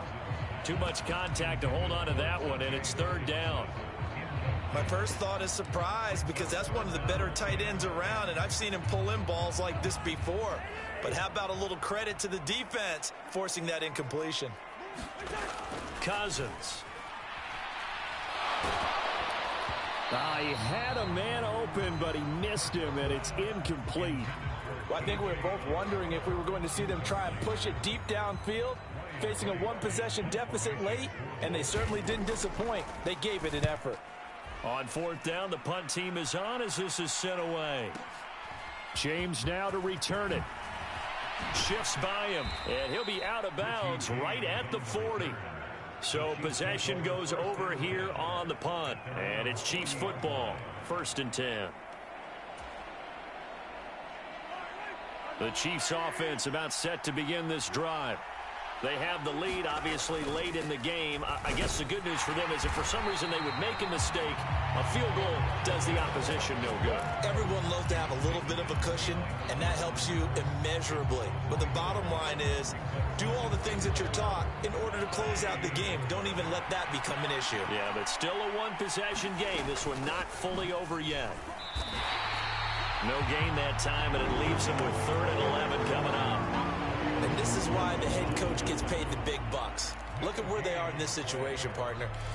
Do you throw the ball here in a long-distance situation? Do you run it again and trust your defense and make sure you take care of the ball and punt it away?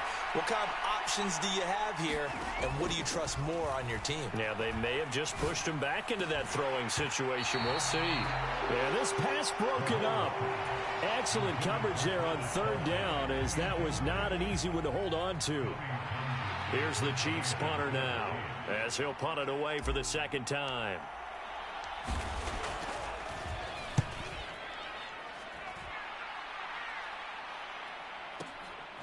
And he'll go ahead and field this at the 5. That'll be put in the books as a 53-yard punt. And the Vikings will be backed up deep to begin their drive as they take over 1st and 10.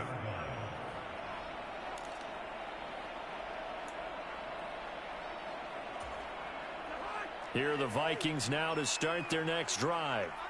These guys definitely hoping for a better showing than their last appearance. They couldn't really even move the football much beyond the shadows of their own goalpost, Charles. We'll see if they can get a better, more sustained drive going here. Yeah, and every team that we ever talk to says the exact same thing. When you start a drive from that deep in your own territory, the goal is a minimum of at least 2 first downs, because even if you have to punt then, you change the field position, right? You flip the field a little bit. They didn't get that done. This time they want to string together a nice drive and help themselves out.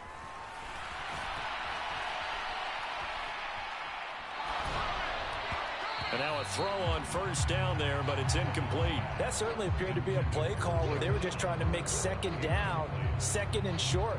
I think they thought the coverage was off a little bit more than it was. Nice job there pressing up on it and forcing the incompletion. Play action now. Cousins going underneath. He's got Hockenson. And he's taken down but able to slip across the 35. 10 yards, and it's good for a Viking 1st down. I like the design that we're seeing right there. This is what they need. Down by a touchdown here in the 4th. They just need to keep working their way downfield. And when they see openings, take their shots. Well, some nifty running there. Ultimately, it doesn't get him a whole lot, but it does take him to the 45. 7 yards on the pickup there, and it'll leave him with a 2nd and 3. Well, no matter how they phrase it, staying on schedule, staying ahead of the sticks, whatever you want to call it, 7 yards on 1st down, that fits the bill. Quickly to Addison here. And he is going to lose yardage here. It'll be a loss of a yard, and that's going to lead to a 3rd and 4 coming up. I thought that wasn't a bad time to call the screen. I thought late game, down on the scoreboard, had to figure they were expecting a pass downfield. Yeah, so the edge rushers, they're coming. That could have hit big. You're right. Good recognition defensively to snuff that one out. And that will be incomplete. So another incompletion there. He's hitting on...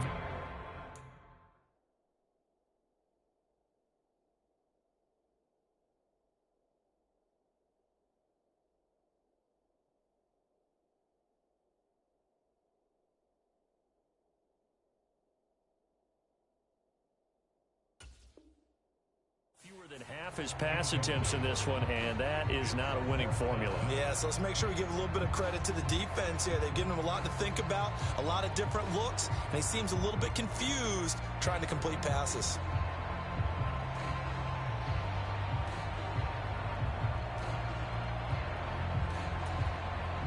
One score down. Here we go. They're going to go for it here on 4th down. Got to try it here. He's back to throw. Able to find the open man. That's complete. And he is going to pick up the Vikings' first down. It's a gain of 7 on 4th and 4. They're able to keep the drive alive. 7 yards that time, and the decision to go for it proves to be a good one.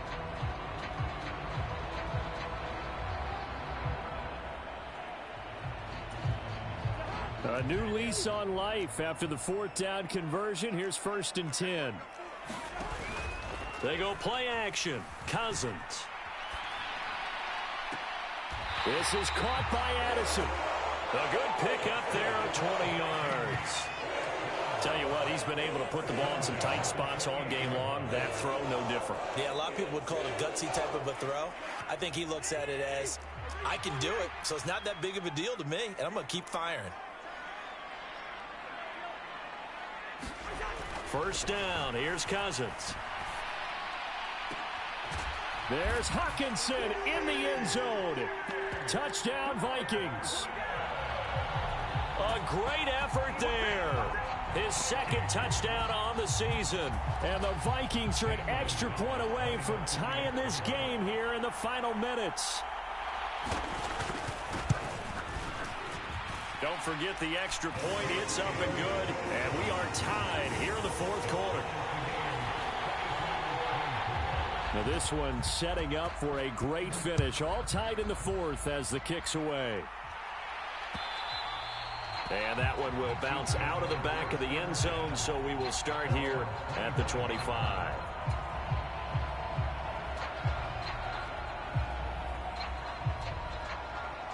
They'll come up 1st and 10 here. They go play action. Now Mahomes. Forced out to his left. That'll be caught. It's Tony. And he has a big gain inside the 40 before being dropped. Well, this game has certainly had no shortage of offense. Both teams have been revved up from the start. And here's yet another big play. Boy, both defenses have just got to be dragging out there because they've been run ragged throughout.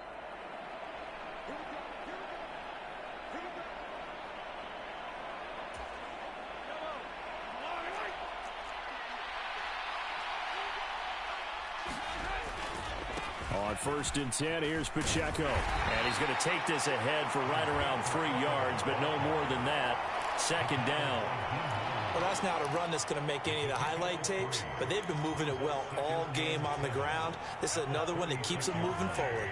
Here's a 2nd and 7. Again, it's Pacheco. Look at this, middle of the field, a breakaway. And they'll wind up getting this one all the way down inside the 20.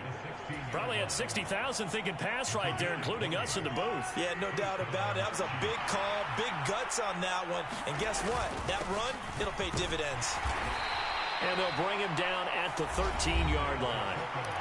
The Vikings going to signal for the first of their timeouts as they'll talk things over prior to this upcoming 2nd down play. Now, what's the thinking here? Because a touchdown would be nice, but you've ensured yourself a chance at 3 in the lead, so how worried are you about the 6? You're not very worried about if you're confident in your kicker. And if you got a kicker who can put it through the post, you feel really good about trying to bleed. And he will take it on in for a Chiefs touchdown. Isaiah Pacheco, a 13-yard touchdown run.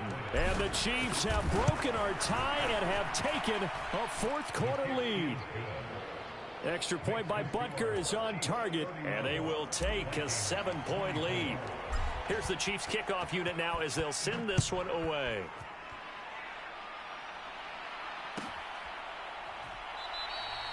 And from back there, a wise move. He'll just sit on this one, and it'll come out to the 25. This is 1st and 10. They'll begin on the ground with Akers. And they're able to get this one across the 35. Inside of a minute to go now. 2 timeouts left. Still in pretty good shape. I think they're in excellent shape here if they use the timeouts judiciously and use the sideline as an additional timeout. That's into the hands of Akers, complete. And he'll go out of bounds. It appears right at the 45. And we see another pitch and catch there to the running back. This position just continues to evolve. They become just as critical to the passing attack as a lot of receivers, tight ends, because their ability to make people miss in the open field can really generate big plays for an offense. Cousins. Eluding the pressure right. And he's going to get out of bounds with the first down. So that's going to double their pleasure for sure. They get the first and save a timeout.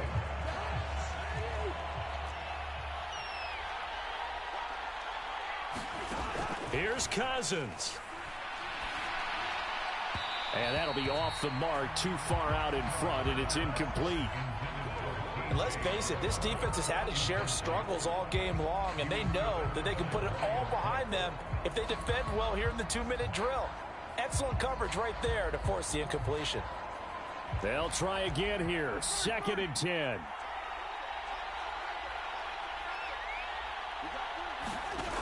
Now Cousins. Got a man, it's caught inside the 10. And he will reach the 8-yard line before going out. Not sure much more could have been done there defensively. One up with him, tried to knock it away, tried to get an arm in, unsuccessfully. Now 1st and goal. Cousins to throw. That's out to the flat for Akers. Now the Vikings will use the 2nd of their timeouts, as he'll stop him with 13 seconds left to play.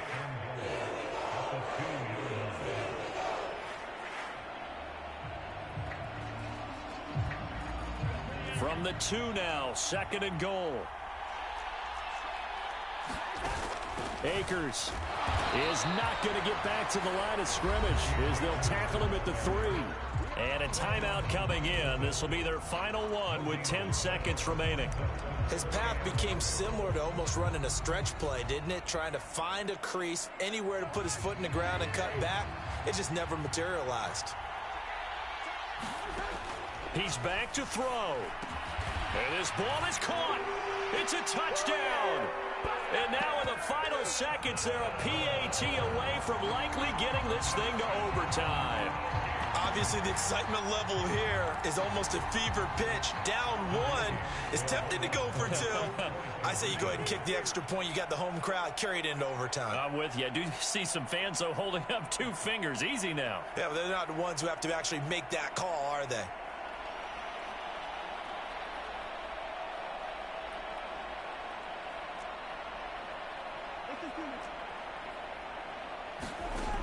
Cousins will try and throw.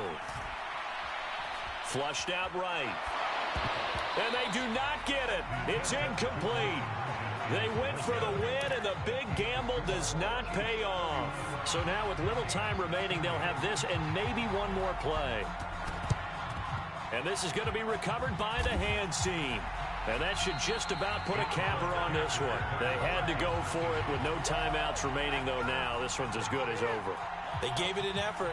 They tried their best, did everything they could to try and get the ball on the onside kick. You're exactly right. They had to try it. It was their only option.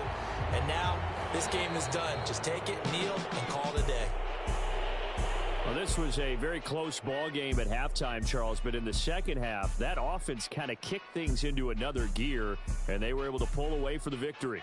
Yeah, Brandon, I think they're the type of team that just looked in the mirror and said, hey, ton of pressure on, but we're the type of team that can flat out handle it. They stood up with confidence, and made it happen for a victory.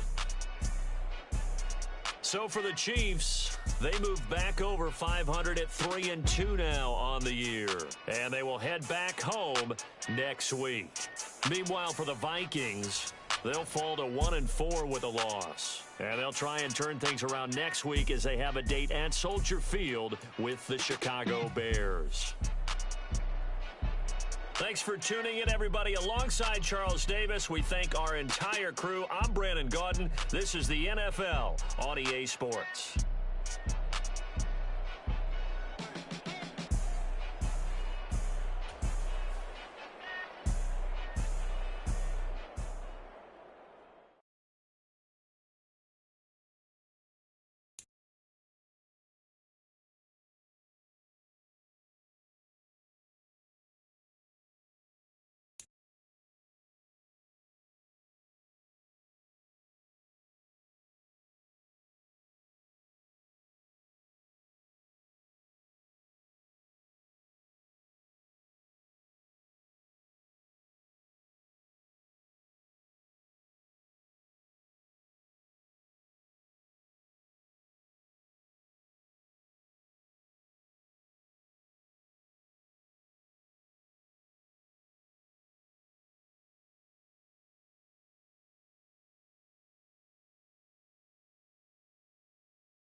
EA Sports coverage of the National Football League is on the air. Today, Week 12 of the NFL season is upon us, and we've got a good one in store, as it'll be the Tampa Bay Buccaneers taking on the Indianapolis Colts.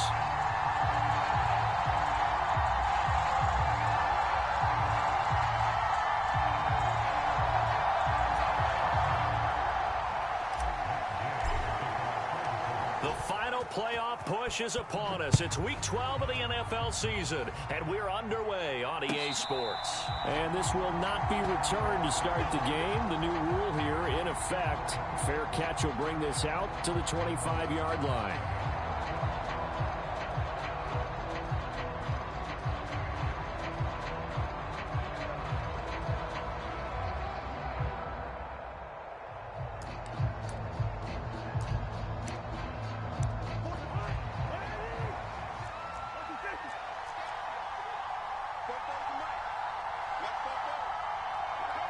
In motion right is Aguilar. He'll get an opportunity with it on the touch pass. And an early how do you do right there as they're going to bury him in the backfield. This defense not fooled one bit on that touch pass. And this has become one of those kind of in vogue plays, you know, kind of like the shuffle pass was a few years ago. This one never got off the ground, but you understand why a lot of teams are running it. These wide receivers, a lot of them, they run like running backs with the ball in their hands. Ball at the 24 and a 2nd and 11. Throwing, Cousins. Sliding out of the pocket. And he can't find anywhere to go with it, and he goes down. The linebacker Jordan Hicks flying in there for the sack. 2 plays so far, a run and a pass attempt, and both have gone backwards. Probably not how they drew that up. Not at all. Looking for a better play coming up on 3rd. 3rd and long for Cousins. It's caught by Mike Evans. They wind up getting 16, but even that's not quite enough. It's 4th down. And now before they run this play on 4th and 1, we're going to get a break and a timeout. They'll have 2 remaining as we step aside here in this first quarter.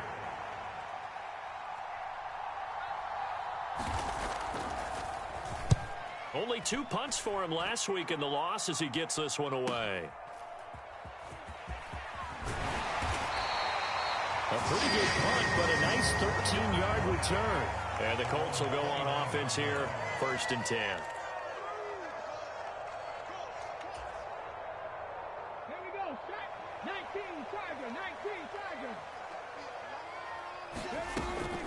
Richardson to throw off play action. Isaiah McKenzie hauling it in. And they'll get it up just short of the 45 at the 44. Took just one play to move all the way to the 44 as they try again on 1st down. There Richardson back to throw it. They'll set up the screen to Taylor.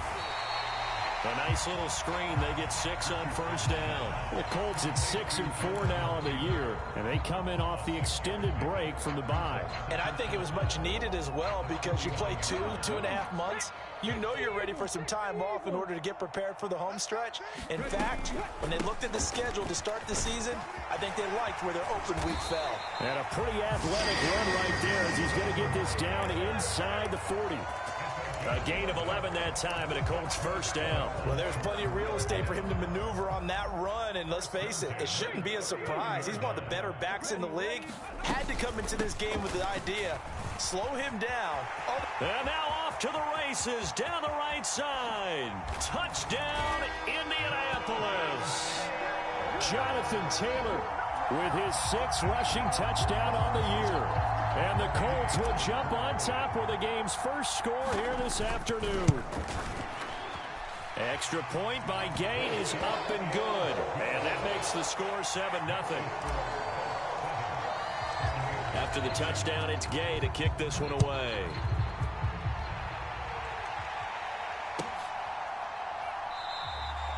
And he won't return this one. He'll go down to a knee, and they'll start at the 25.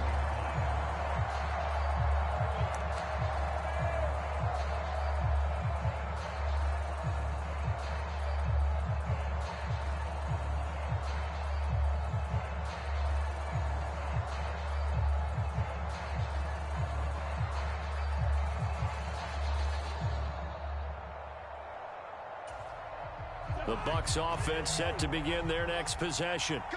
And the last drive, the first drive for them, not very good. 3 and out. What do they go to here? Well, you don't look down at your play sheet and say, this is what the problem is. Now let's find out who my playmakers are. Get the ball in their hands, and maybe the offense will move a little bit better. Sometimes it's more important to get it to the right people rather than dialing up the right number. Exactly. Or the right play, yeah. That too. Now Cousins to Evans on the slant. And they get him down, but not before he takes it across the 40-yard line. Second catch for him today, and it'll wind up a first down.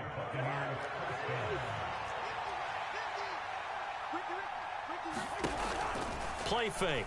Cousins. He's going to get this one out to his fullback. And they're well past midfield, just a yard or two shy of the 40.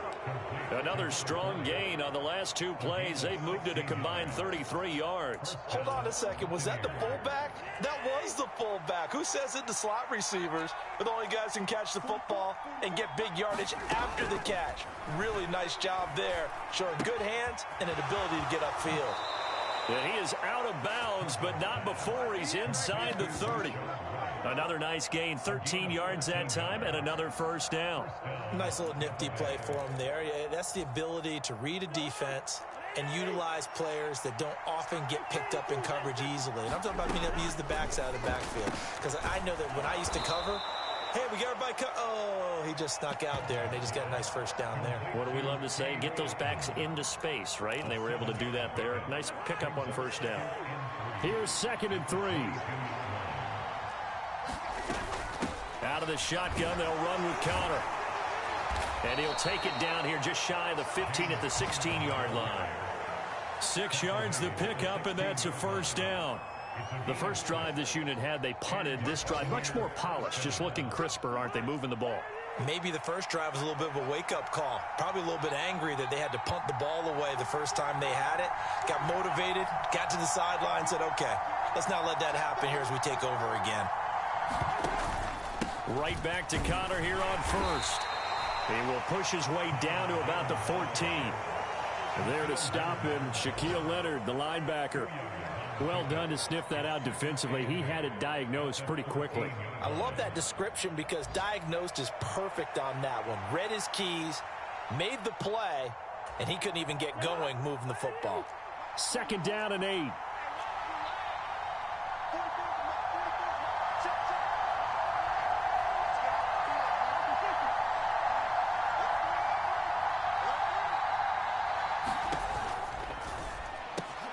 Quick throw, finding Mike Evans. And the Bucs are going to have a 1st and goal coming up as the tackle made at the 3-yard line. And this has been a nice answer to the touchdown drive against them a few minutes ago because they've come out and reestablished the tempo. A nice throw there, and they're putting together a very strong drive as a response. After 1, 7-0 on EA Sports. Second quarter now, and it's Buccaneer football as they go to work on a 1st and goal.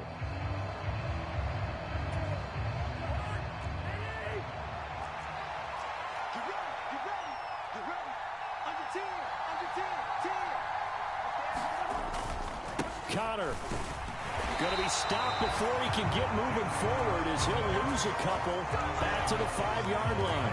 That's going to go as a loss of 1 on 1st down. I have a feeling they'll stay committed to running the football, especially on the early downs. They just haven't had a whole lot of success just yet. On play action, Cousins. Throw left side, hauled in by Otten. And in for the Buccaneers, touchdown. Cade Otten, his 2nd touchdown on the season. And the Buccaneers are an extra point away now from tying this ball game. Extra point by McLaughlin is up and good. And we are tied at 7.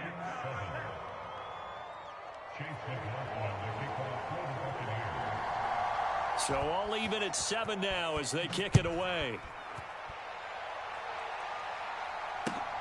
This fielded right at the goal line. And they will wrangle it down a couple yards shy of the 30.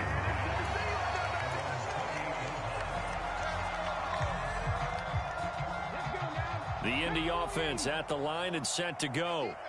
And they were winners the last time they took the field, which was 2 weeks ago. They had the open week last week, so this is... There he goes, right side. And they're going to have this across midfield and inside the 45.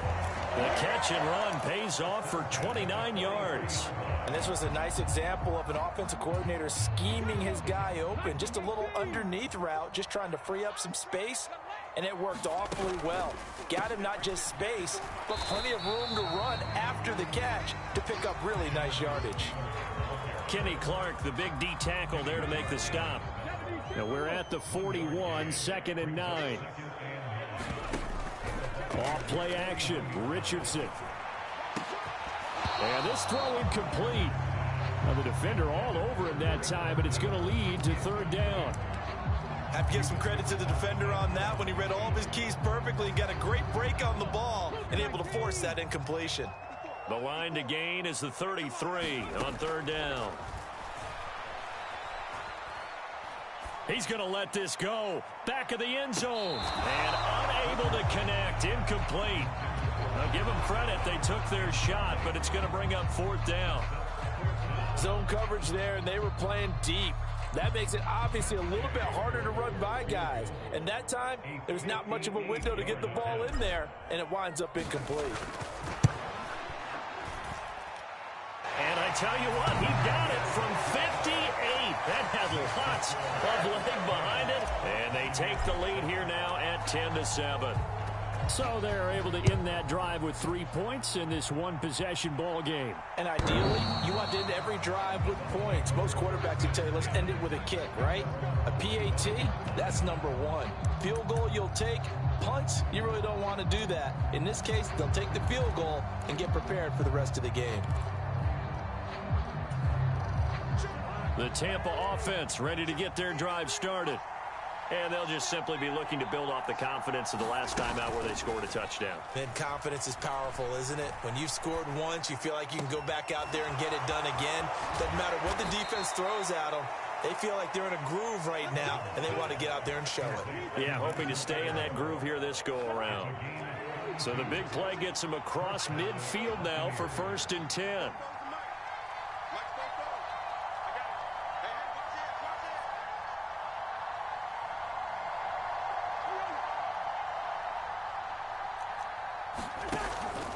Connor up the middle. And he'll manage to pick up about 4. It's 2nd down. And, Charles, you look at this defense. They were a very loose group coming into the week, knowing they kind of had the upper hand going into this one, taking on a team that hasn't won in a month and a half. And that works well for you if you establish your dominance early in the game against a team that's struggling. But if somehow they fashion some plays together early, knock them back on their heels, that looseness can be used against them. Then they're trying to scramble to make sure they get their game right. In need of a conversion on 3rd down. They had the big play to start the drive. Not much sense. Here's Cousins. That's taken in by Gage.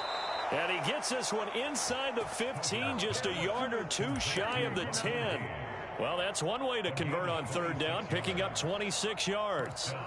And Brandon, from our time in college football, where receivers weren't running the traditional NFL route tree, one thing they did learn, find open areas, find soft spots, and set up and catch the ball. And I think we just saw that there. Yeah, we saw that indeed, picking up the 1st. No gain on the play. It'll be 2nd down. Now a 1st carry for their fullback. And able to break one tackle, but then quickly brought down. But a nice little gain. 9 yards, not quite enough, and they'll be left now with 3rd and 1. They've definitely established a rhythm on this drive, moving the ball quite well. And big man with football is an integral part of the whole thing.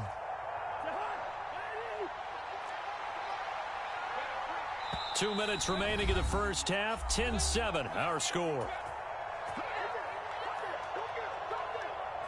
This will be play number 7 on the drive. 3rd and a yard. It's Cousins on the sneak. And he'll get in. He's over for the touchdown. Kirk Cousins scoring on the sneak from a yard out. And the Buccaneers have taken the lead.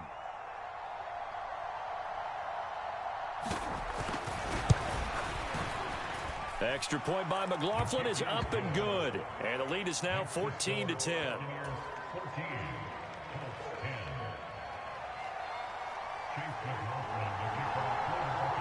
Following the touchdown, here's McLaughlin to kick off.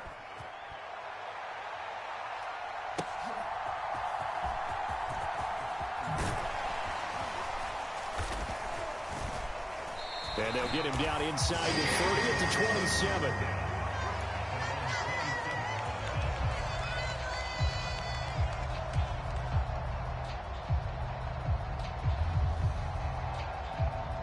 The Colts come to the line ready to start their next drive.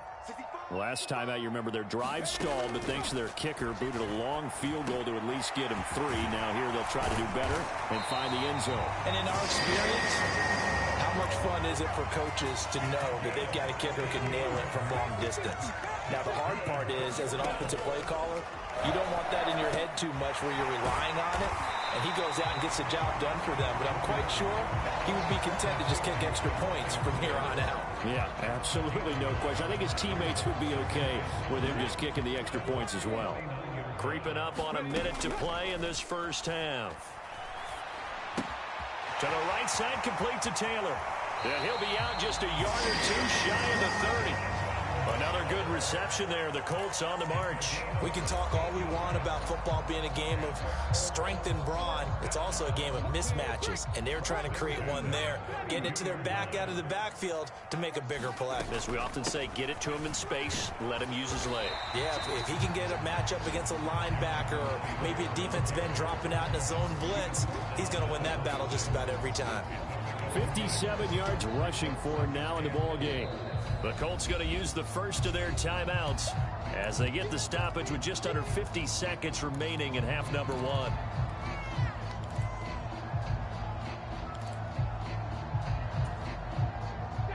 This 2nd and 4.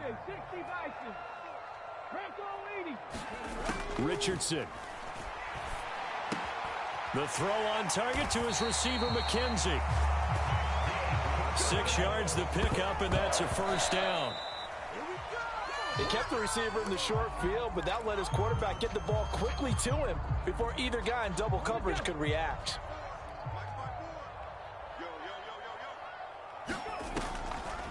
On 2nd down, it's Taylor. And he takes this one in for a Colts touchdown. Jonathan Taylor with his 2nd touchdown here in this first half. And the Colts will take the lead here in the final minute of the first half. Here's Gay now to add the extra point. It's good, and they'll take a 17-14 lead.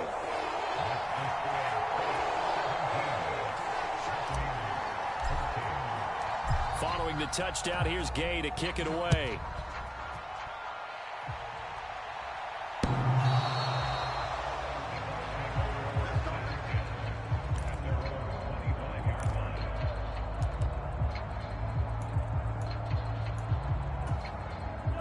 The Bucs offense set to begin their next possession. And with time quickly fading here in the second quarter, not sure how aggressively, offensively they want to play this. I think we'll find out just how much they trust their guys in this situation if they decide to take a shot. Now the Colts going to burn the second of their timeouts as they stop it with 19 seconds to go in half number 1. They'll keep it on the ground again here. And he'll just keep 2 hands on the football as he'll be taken down after a short pickup. Now the Colts will use their 3rd and final timeout. And with halftime on the horizon, they'll be out of timeouts from here forward. 3rd and 4.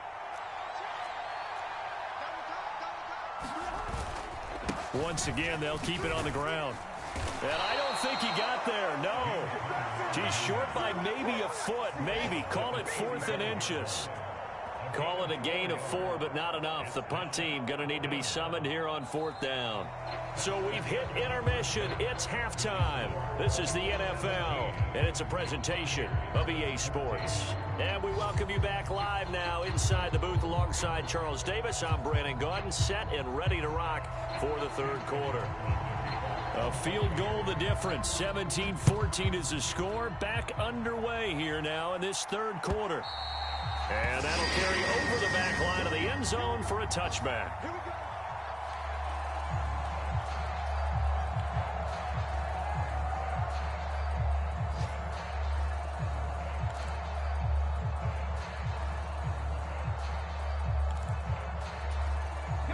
The Indy offense at the line and set to go.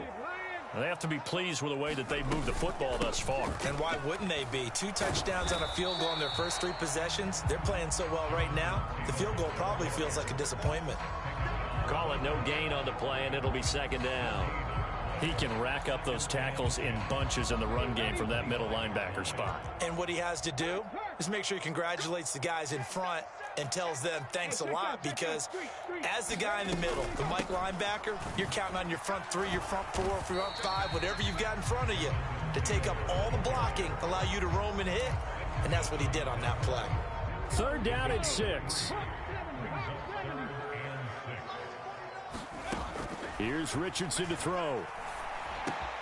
Work in the middle of the field, and he's got a man complete. And he is going to have a Colts first down as they're able to get the 3rd down conversion. And that's well executed there on 3rd down. And I love the confidence that they had to let their tight end try and find some space in the middle of the field, right in their quarterback's line of vision. And QBs love to make that easy throw, and they hooked up there for a first down. 1st and 10, Taylor now. And he's able to get across midfield and down into Buccaneer territory. 89 yards for him on the ground now, as he has been terrific here this afternoon. Ball spotted at the 45. Here's 2nd and a yard. A quick throw knocked away. It's incomplete.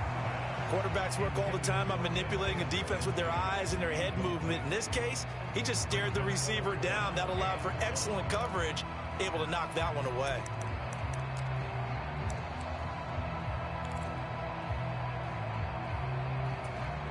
Heavy set out there on 3rd and 1. They'll try and run for the first with Taylor. And he'll get it down here to the 43.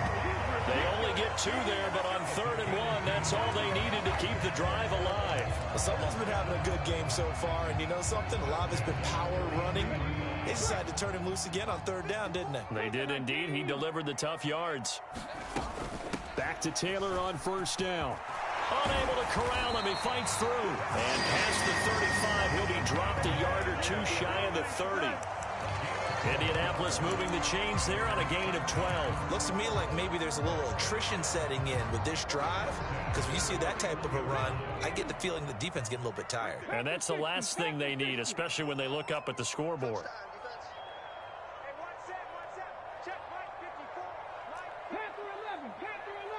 Check smash, check smash.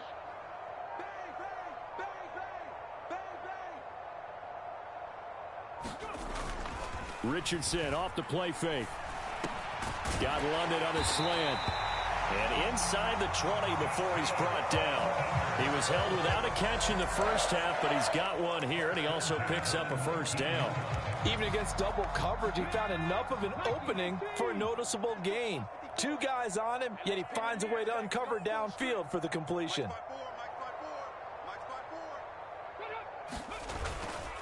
Running straight ahead, Taylor.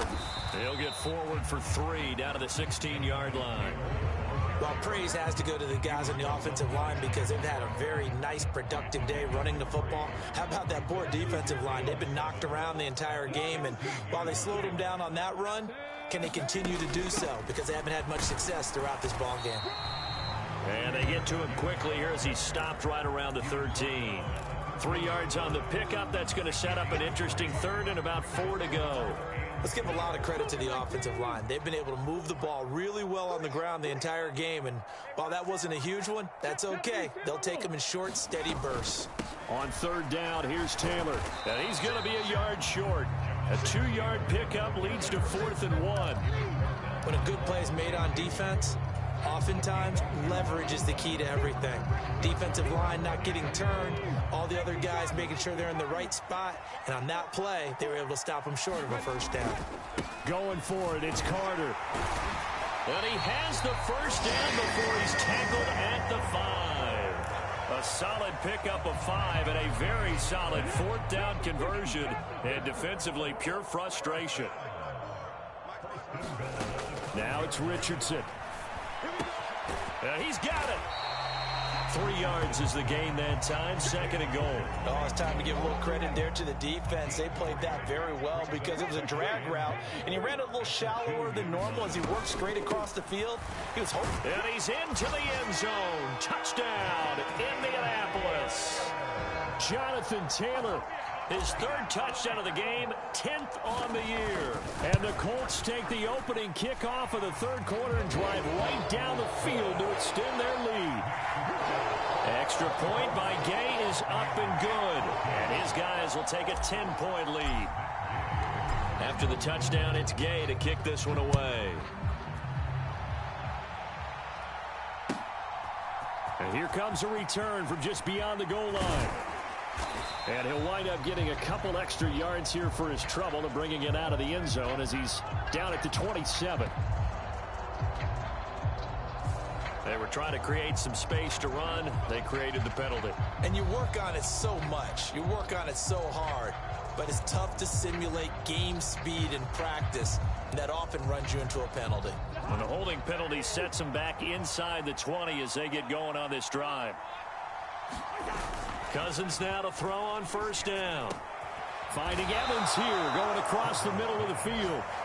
And he'll get this up to the 30-yard line.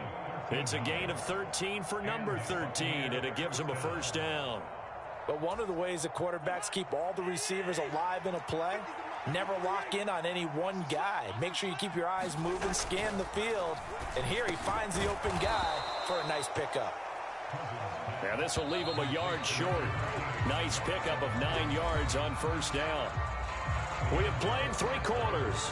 We'll return with more after this. You're watching the NFL on EA Sports.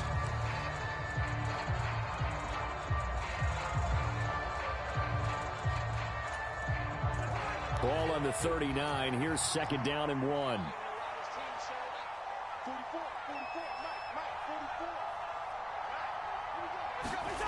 To throw, Cousins.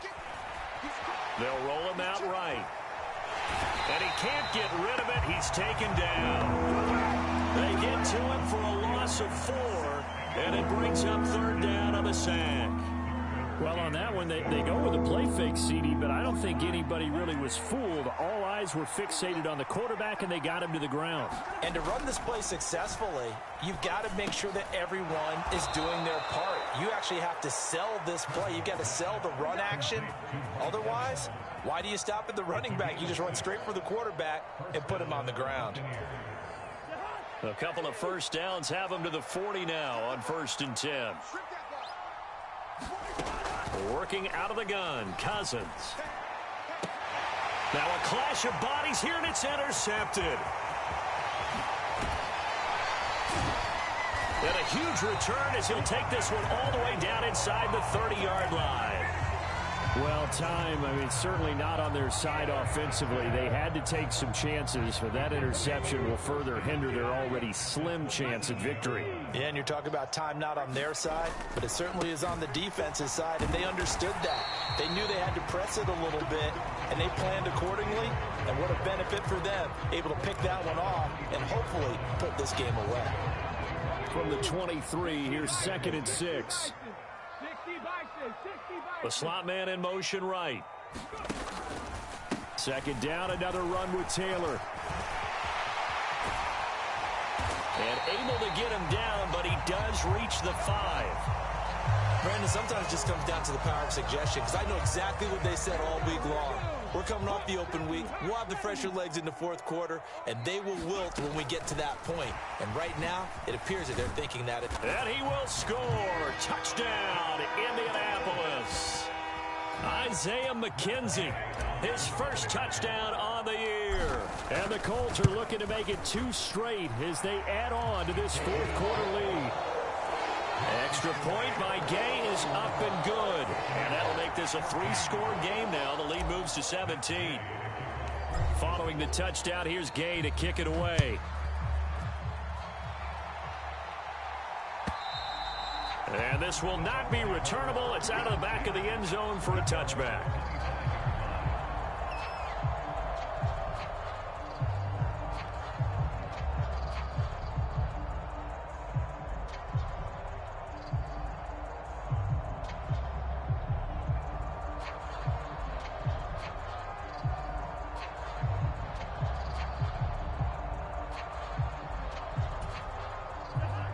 The Tampa offense ready to get their drive started.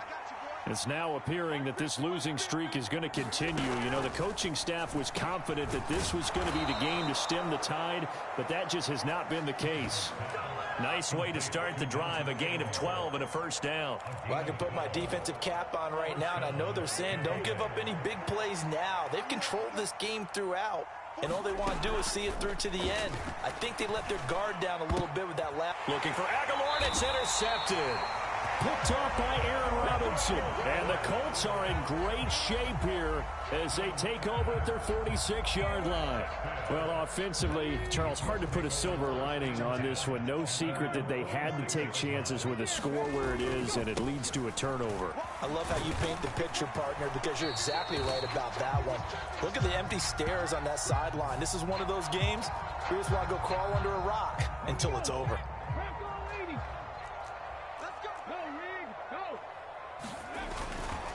Up the middle, here's Taylor. And he'll be stopped at the 46. Gain of 3. Brandon, I've got to think this offensive line has got some smiles on its faces. And I know it sounds crazy, but they practiced for this back in training camp. They knew they'd be in situations where it'd be extra defenders in the box coming after them, trying to keep them from locking down a game. Right now, they want to show the world they're up to the challenge. This offense so far on third down, they've hit 2 for 4 thus far. This is 3rd and 7. They go to the ground again with Taylor. And he's able to get this one down to the 40-yard line. 152 yards rushing for him now as he has been tremendous all day long.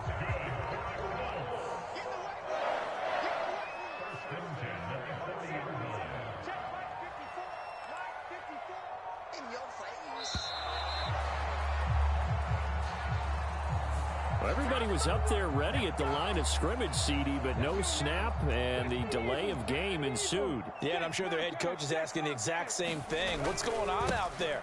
Almost like they thought they had more time than actually was on the clock. He takes this for about 6 down inside the 40. Good gain there on first down, and keeps them in a running situation probably. They did everything right on that play, didn't they? They got the leverage up front, good blocking, nice hole for him, ends up picking up nice yardage, stays in bounds and keep the clock rolling. They are in charge of this scenario right now. They want to stay that way. And not in any rush offensively. It'll be a gain of 5, but still about 3 yards shy of the first down marker, and now it's 3rd down. And now with 1:52 to go, we get another pause in the action. A timeout here defensively.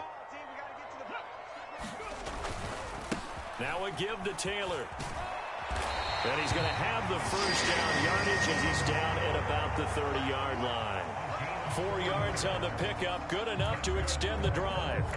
I've got an idea. Let's skip racing to the airport at the end of this game. Let's go to the post-game press conference. I have a feeling that the quarterback of this winning team is going to be giving a whole lot of credit to the running game and the offensive line. Yeah, I was just going to say the offensive line, yes, carrying the ball has been key, but those guys up front, they've made a lot of space. And nothing much materializing there on the first down run. He'll get a couple, and that's it. This is 2nd and 8.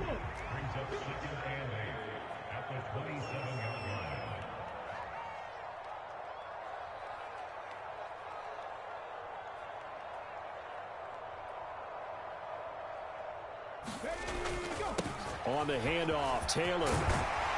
And a good-looking run there as he'll take this inside the 20 and down to the 18-yard line.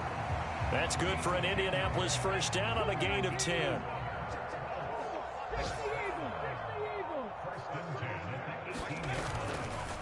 Running left, Taylor. And he'll get him inside the 15 down to the 14-yard line. It's a pickup of 4, and it'll bring up second down. So this one winds up an Indianapolis victory. And it was their defense that really made the statement after the break. They pitched the second-half shutout. Yeah, think about the team that just got vanquished. They did score in the second quarter. Do you think they thought at all that that would be their last points of the game? No, but what a second half. The adjustment, whatever they did in the locker room, it certainly worked. It certainly did, and you're exactly right. Whether it was an adjustment, whether it was just more focus on what they planned to do going in, whether they just played better, whatever it was, it all came together in the second half, and no points were allowed. That's a great way to close them out.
From the second largest city in the U.S., Los Angeles, California, we've got football as EA Sports coverage of the NFL is on the air. Today, it's the opener of the 2023 NFL season, as it'll be the Miami Dolphins taking on the L.A. Chargers.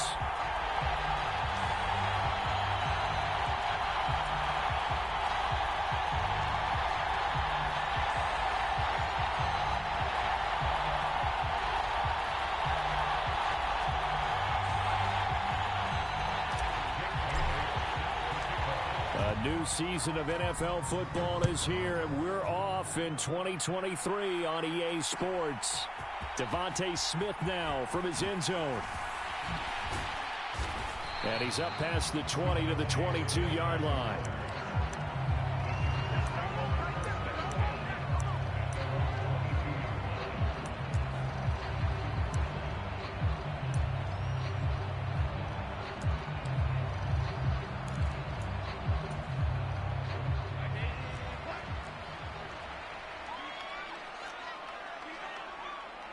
And they'll send Williams in motion right.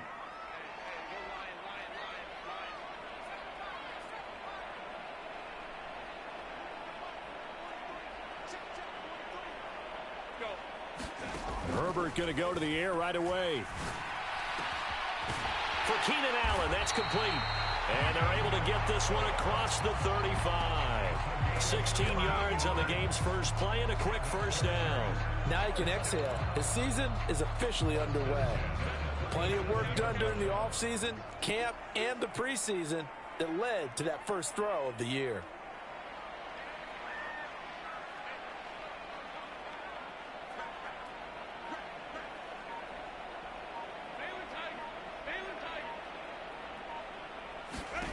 On first down, it's Herbert. Escaping the pressure right. On the run, he'll let it go deep, right sideline. And incomplete on the deep ball. Well, such a great week one matchup here, the Dolphins and Chargers. And fairly or unfairly, these two QBs are going to be measured against one another probably for the rest of their careers. Remember, Tua was the number 5 overall pick in 2020, and Justin Herbert followed him at number 6. And let's add on to it because Joe Burrow went number 1 overall. He's led Cincinnati to 1 Super Bowl appearance. Jordan Love, also a first-rounder, getting his opportunity in 2023. And Jalen Hurts was a second-rounder with Philadelphia, and he's made it to the Super Bowl. So all in all, quite a class. And he's dropped right at the 40. Gain of 3. Just not a whole lot of room to operate there on that carry. No, not at all. They did a really nice job staying in their proper places and not allowing any lanes to open up. Here comes third down and 7.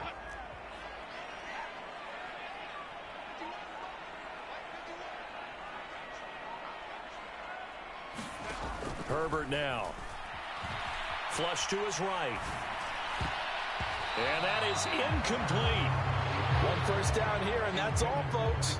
Good work by this defense to hold things in check and force a punting situation.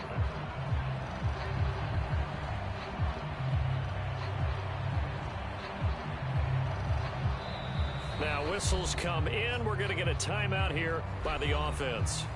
They'll have 2 remaining as we step aside here in this first quarter. On 4th down, J.K. Scott ready to punt it away. Back deep is Tyreek Hill. Yikes. Terrible kick headed straight for the sidelines. And this punt goes out of bounds, and it'll be marked inside the 40.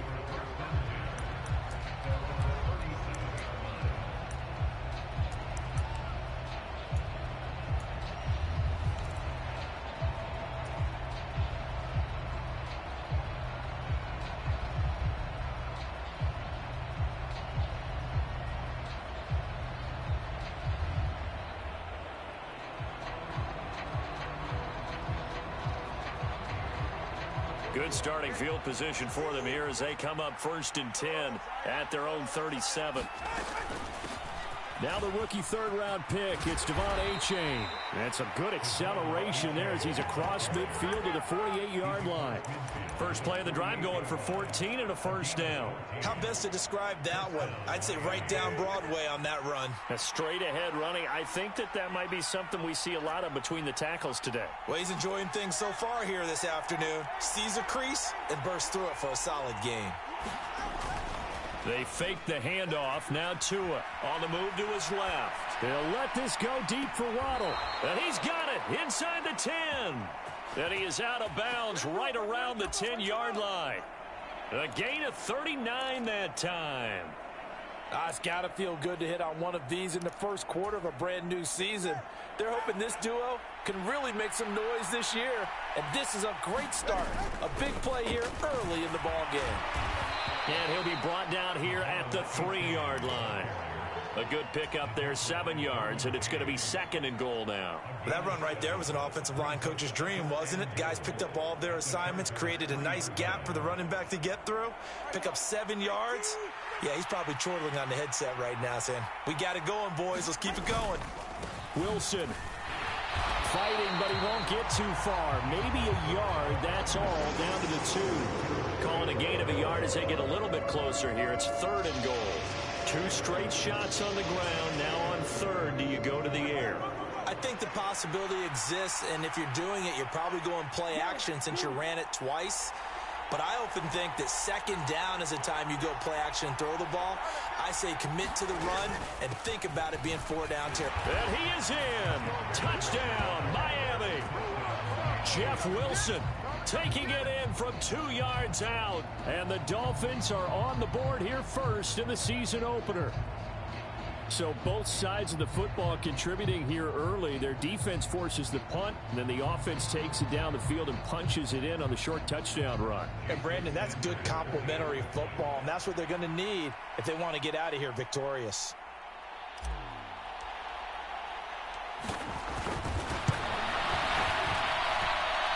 Extra point up and good by Sanders, and it's now a 7-0 game.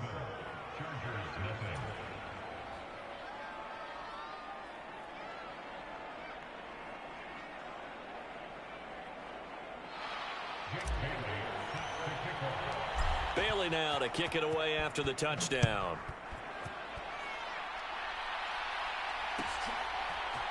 On the return, here comes Smith out of the end zone. And a nice job there on special teams to limit him to inside the 15 as he's dropped at the 14.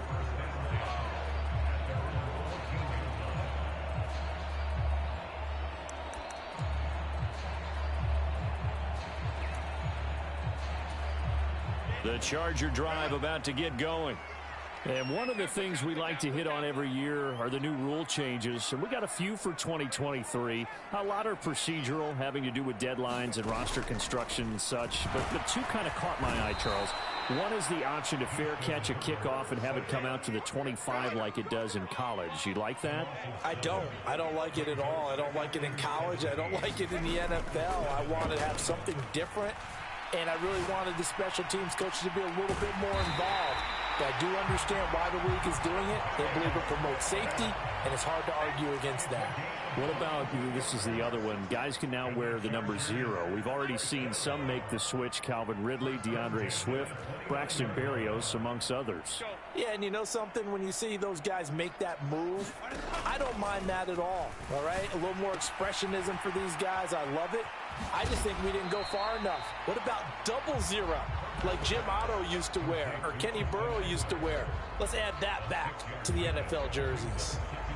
I think the best offenses love to get the ball to their running backs in open space because they have the ability to make people miss, and they also have the ability to run over people. And if you do that throughout the game, after a while, they might just run through some of those tackles and go a long way. Well, we saw him shed a nice tackle on that play.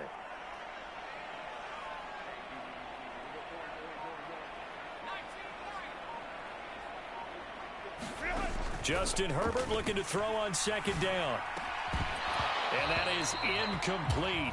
A lot of force bearing down on him there. He could not hang on. It's 3rd down.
Now they face a 3rd down and 4 after that incompletion on 2nd down.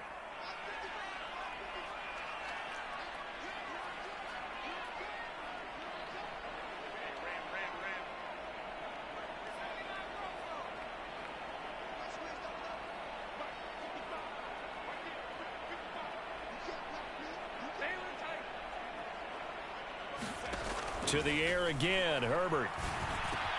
He's going to get that to his running back out of the backfield. And he's got another 1st down as he's brought down at the Dolphins' 40. A good pickup there, 26 yards.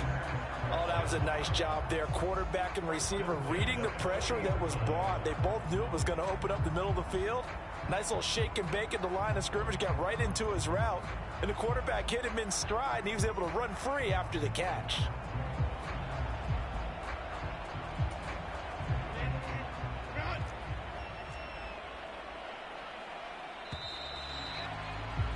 After 1, 7-0 on EA Sports.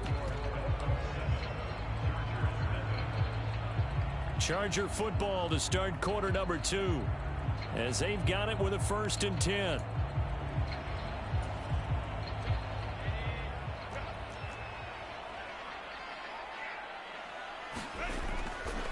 Herbert will give this one to Eckler. Wiggles free. He'll get a nice chunk there on the 1st down run, and it's 2nd and 4. That play wasn't quite as big as the play that preceded it, but still, got to like the way they're moving the football, partner. Absolutely. Pretty good room to run on that last play. Yeah, they didn't get a 1st down, but still, you'll take runs like that each and every time, won't you? From the 35, back to work on 2nd and 4.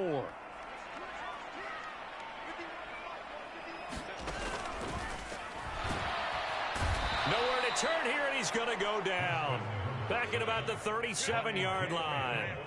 They'll need to get it to the 30 for a 1st. This is 3rd down. Smith will come in motion right.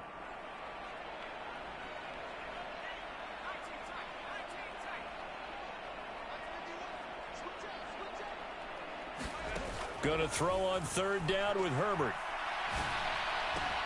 Pass taken in by his big tight end. And he takes it in for a Charger touchdown. Gerald Everett, 37 yards. And the Chargers are an extra point away from drawing level. For a big tight end, he can sure move like a slot receiver when he gets a head of steam going. And as a defensive back, you've got a big decision to make when he's moving like that.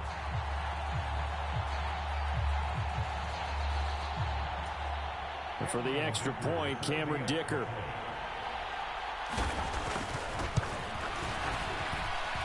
And he starts his new year off on the right foot as well, as this kick is good. So I'll leave it at 7 now as they kick it away.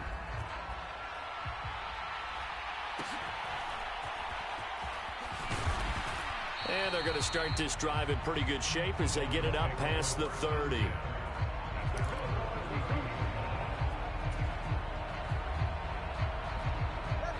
The Dolphins at the line ready for their next drive. They were successful last time finding the end zone on their opening drive of the season. And they'll get another shot here with a 1st and 10. Found a little room there as he's up to about the 37. 5 yards on the carry. Good pickup on 1st down. They'd love to just strike back with a touchdown right here. And if it's a long play, so be it. But the main goal, get a couple of 1st downs, run some plays, run some clock, allow their defense to get a chance to catch their breath, settle down, and relax a little bit after they just gave up a score. And a 5-yard gain gets him to the 42. I think we all suspected that they were going back to him after he found the end zone on his last carry, and they kept the positive momentum going there. Another nice run by him. They'll run for it with A-Chain. And he's got a 1st down as he's up to the 48. It's a 7-yard gain there, and it's good enough to move the chains.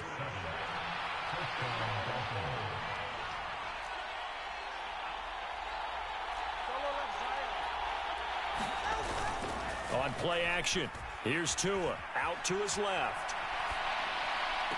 And the throw left sideline here is caught, but they'll rule it incomplete. Couldn't keep his feet in. 2nd down. 2nd and 10. Throwing now is Tagovailoa. Now they go screen. It's complete. They get 7 out of that, so they're left with a 3rd and 3. That's a nice design there, but sometimes, though, you get so many blockers out ahead of you, they kind of slow you down and force you to adjust. You always appreciate guys trying to help you, but maybe one less there could have turned this into a bigger game. And he's going to be a yard short. Needed 4, but got 3. So many things go into making a good play on defense. In this situation, just not being blown out of the way was a big start, and then a nice tackle to finish things off. Too long for a field goal, too short to punt. That in-between range, and they'll go for it on 4th down. And he will have 1st down yardage as he's brought down at the 41. They only needed a few inches, and they didn't get much more than that, but by about the width of a shoelace, they convert on 4th down.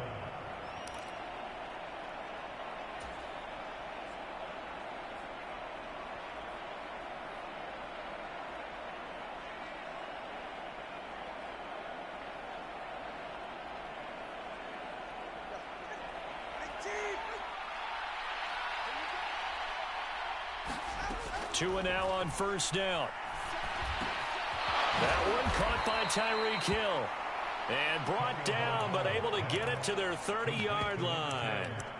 A Miami 1st down, that one going for a gain of 11. Certainly worth noting he's now 1 catch away from 600. He's at 599 in his career.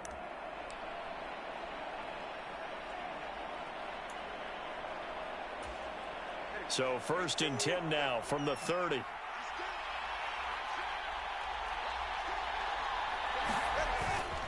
They'll run straight ahead with Wilson. And they'll be inside the 25 now at the 24. It's a 6-yard pickup, but it gets them to 2nd and 4. That's a strong pickup right there on 1st down. And as this drive goes on, we're seeing an offensive line and running game imposing its will.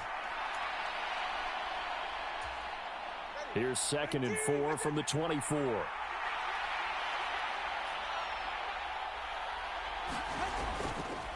A give up the middle to Achane. And brought down, but not before they get it inside the 10 to the 7. 50 yards rushing for him in this 1st half as he is looking in mid-season form here in the opener. From the gun, it's Tua. This is caught. Touchdown, Dolphins. Tyler Kroft, a 7-yard touchdown grab. And the Dolphins will take the lead here in the final minute of the 1st half.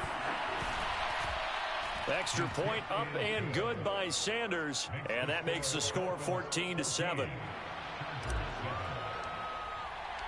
Bailey now to kick it away after the touchdown.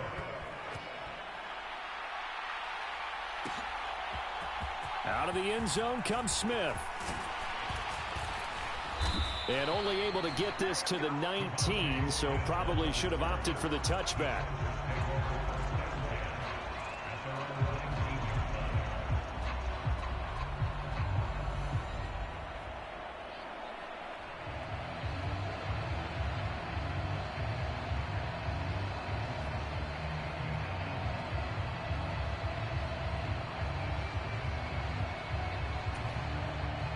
The Charger drive about to get going.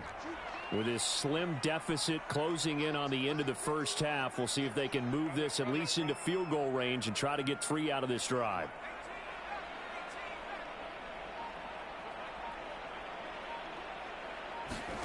On 1st down, Justin Herbert eluding the pressure right.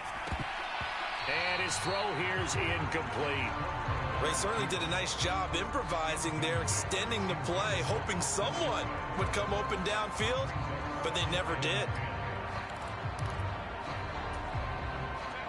Now a 2nd and 10. Smith in motion right.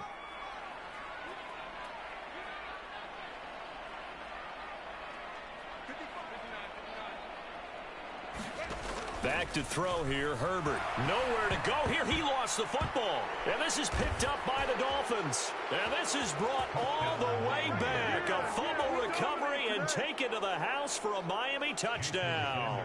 Sanders now to add the extra point. It's good, and it is now 21-7. So not much time to speak of remaining in this first half as the kick's away. On the return, here comes Smith out of the end zone.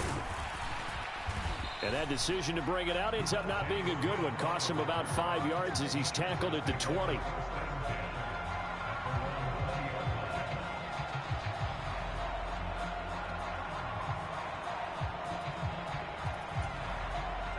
The Charger drive about to get going.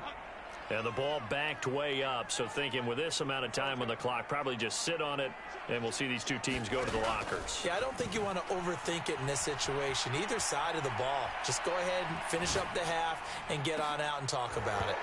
And that will be incomplete. Would have been a big hitter if they had connected. Instead, it's second down. They'll try again from the 20 on 2nd and 10. Now it's Herbert. And that will be incomplete. 4 ticks left here on the clock. As soon as he leaked out and began his route, someone on the defensive side broke with him and arrived just in time to separate him from another reception. And unless this is a quick incompletion, this is likely the last play here of this first half. The final shot before the break for Herbert. Flushed out right. On the run, he'll let this go deep right side. And it's incomplete. Took a shot, couldn't connect. And that'll do it for the end of the second quarter. This is the NFL, and it's on EA Sports. Okay, Coach, thanks as always to you and the gang in Orlando as we welcome everyone back in for quarter number 3. We'll see if week 1 fatigue becomes any kind of a factor as we are back underway in the second half. Fights off the defender. And they're going to start this drive in pretty good shape as they get it up past the 30.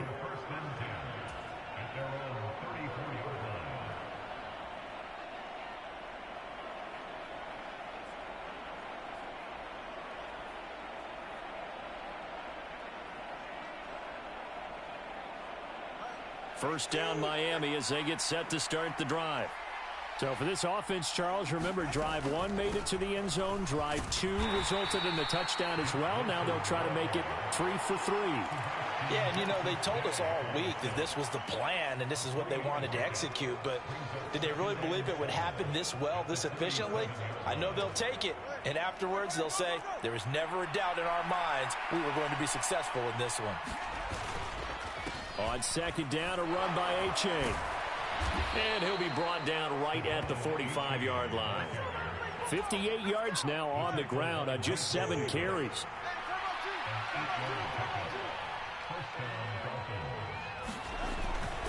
First down, they go back to Achane. And no room that time, getting it to about the 46. Eric Kendricks in on the tackle. Well, sometimes you just have to give credit to the defense. Great job there at the point of attack, holding up. They won their battles at the line of scrimmage, left him no space to try and run. A really nice job swarming to the ball carrier. Here's a throw right side, taken in by his tight end. He had the touchdown earlier. This one's going to get him a first down. And defensively, they were in zone coverage there. Do you have to be a little careful? You're losing playing against a good quarterback like he is to not play too much zone? Yeah, you have to be careful about how much time you're giving up. I think it's a good point you just brought up. So maybe if you still want... There he goes left side. And all the way in for a Miami touchdown. Devon Achane with his first career NFL touchdown. And the Dolphins are looking good here in the season opener as they're able to extend their lead. Extra point up and good by Sanders. And the lead now to 3 touchdowns at 21. Bailey now to kick it away after the touchdown.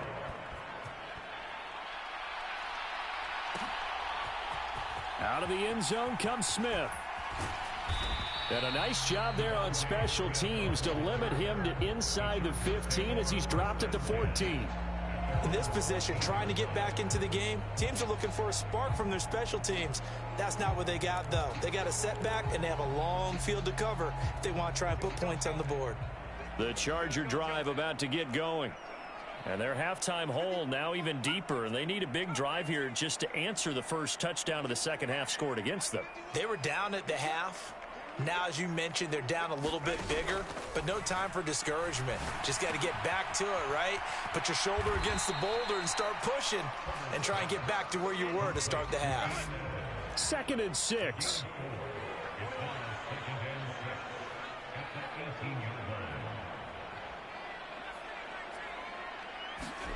Herbert. Give him another one right back to Allen. And they're going to get this beyond the 40 before he's taken down. The catch and run, good for 24 yards. He can really smell 800 catches right now because that last one puts him at 799, knocking on the door. Running on first down, Eckler. And he'll get it into enemy territory just across midfield at the 49. On any explosive run, you can almost feel the ground shaking, and that's from the offensive linemen creating space for their runners. I had an old coach tell me before, they always told his runners, run around the offensive line in pregame. Get used to the ground shaking so you don't trip and fall when it happens in a game. Justin Herbert looking to pass. He'll get this out wide to Eckler. And he'll be out just a yard or two shy of the 30. The Chargers passing game rolling a bit here. They've got another first. It's taken a while for this offense to get going. A little creaky at the start, but they're oiled up now. A nice throw there, and they're really putting together a good drive. Line of scrimmage, the 31 now on 1st and 10. Here's Herbert. But it's caught on the right side at Smith. And he's down into the red zone at the 16 after a gain of 16. 1st and 10. So the ball down to the 16 here for 1st and 10. Herbert operating from the red zone. And nowhere to fit that football in. It's knocked away and incomplete. Another attempt, another incompletion. And when I look at the scoreboard and where we are in this game, it comes to mind that they have to start getting the ball in the hands of their playmakers. Throw it to the guys that maybe can take a short pass and turn it into a long gain or make people miss downfield. They've got to have... Toward the sideline, intercepted. Nick Needham picks it off. And he'll get this back across the midfield, striping down to the 47-yard line. So that changes things. You get the interception, and then to boot, a good return tacked on. And really, it was down to him versus the quarterback on the return, and that's one you would think the defender would win. But a nice job there of seeing the play all the way to the end and making the tackle by the QB.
EA Sports coverage of the NFL brings us to South Florida and Hard Rock Stadium here in Miami. Coming up, we got a good matchup on tap here, as it'll be the San Francisco 49ers taking on the Miami Dolphins.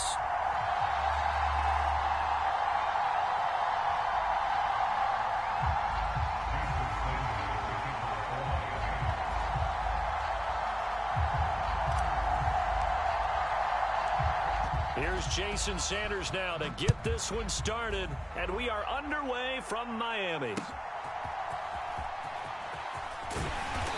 And he'll get it up just past the 20 as his guys will go to work at the 21-yard line.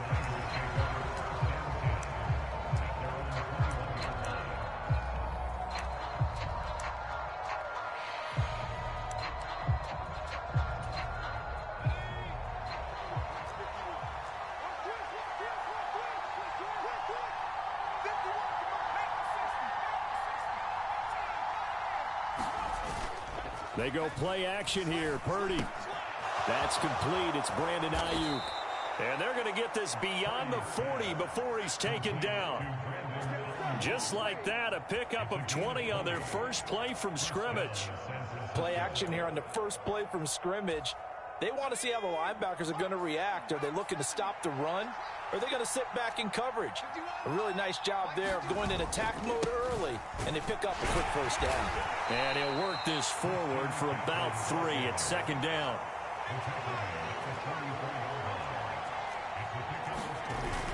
Play action. Now Purdy. Man open, that's Deebo Samuel. And he's got another first down as he's brought down at the Dolphins' 39. They give him 17 yards that time as that'll move the chains. Well, I think when they look at their offense, they think to themselves, weapons, weapons everywhere, and they want to move the ball around. They want to spread it to different people, but you absolutely know they want to get this man involved as well, and that's what they just did on that play. The throw over the middle taken in, and he's brought down, but not before he reaches the 8-yard line. Shotgun now with Purdy. A leap, and he's got it. Juwan Jennings with an acrobatic catch. And the Niners put the Knights' first points on the board as they take the early lead. Jake Moody now for the point after.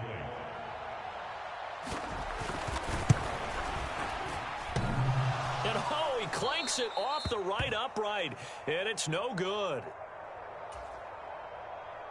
Boy, so they don't get the conversion, but they're going to go right into the onside kick formation. And this one travels out of bounds, so unsuccessful there on the onside kick try.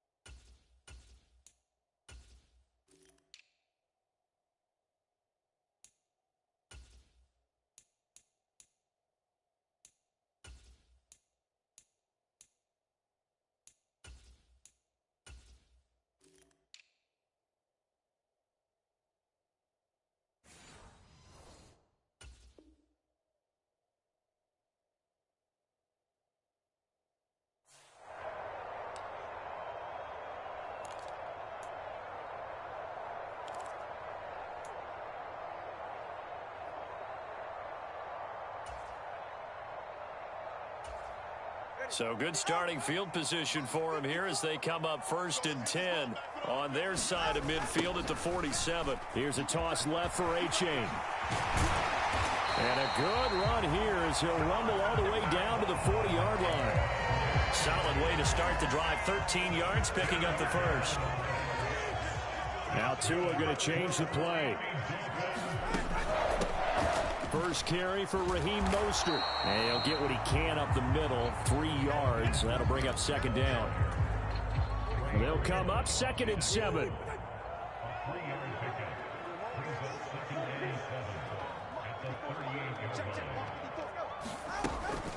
They run with Mostert off the option. And he'll be taken down at the 33, a pickup of about 4. They'll come up now 3rd and 3. Play action, now it's Tua.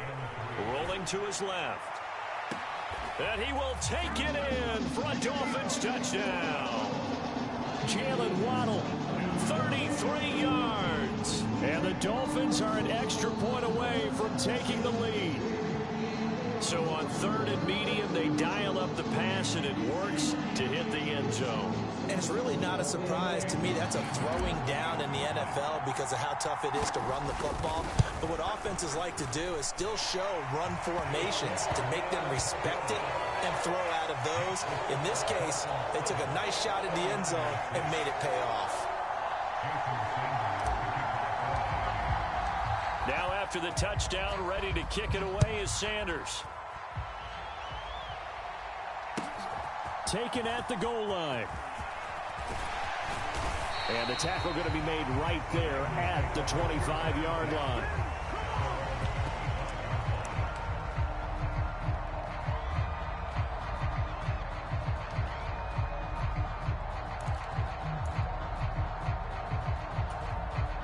The 49er offense set to get this drive underway. Purdy off the play fake. That ball caught. Brandon Ayuk. And they work this well upfield across the 45. And a nice gain of 21 yards. A big hitter to start the drive has him up near midfield here for 1st and 10. Play action, and now here's Purdy to throw it. He's got Ayuk once again.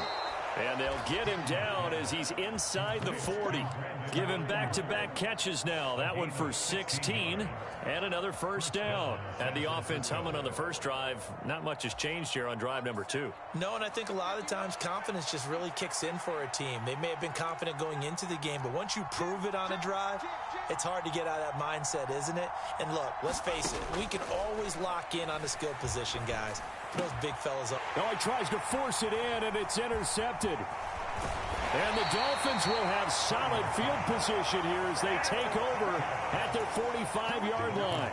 Before we came up to the booth, last thing he said as we were walking off the field, want to play mistake-free football. Well, that just went out the window there with a pick. And do you remember what you said to me when we were walking up to the booth after he said that? You're like, oh, fatal last words every time we hear that. And he's free going down the left side. It's a foot race. And all the way in for a Miami touchdown. Devon Achane, 55 yards. And the Dolphins are able to strike quickly to add on to their lead. Extra point up and good by Sanders. And the lead is up to 8.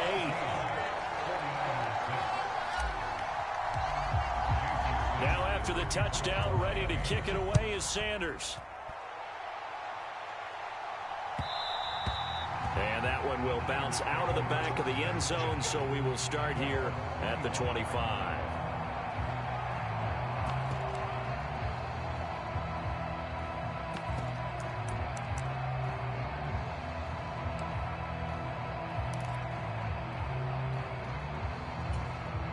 The San Francisco offense ready to start their next drive. Not an ideal way to end their previous drive. They threw the interception, Charles, after they had built up some momentum. They were moving the football, but something to at least build on for this offense as they run back out here. Yeah, you're right about that. Up until that last play, everything was working pretty well for this offense, gaining chunks of yardage, getting first downs, really making a push for the end zone, and looked like they had a nice rhythm going. Now you got to have a short memory here. Don't focus on the interception. Focus on what came before it and get back to it. Purdy now to throw off the play action. And they will touch him down, but not before he gets the first.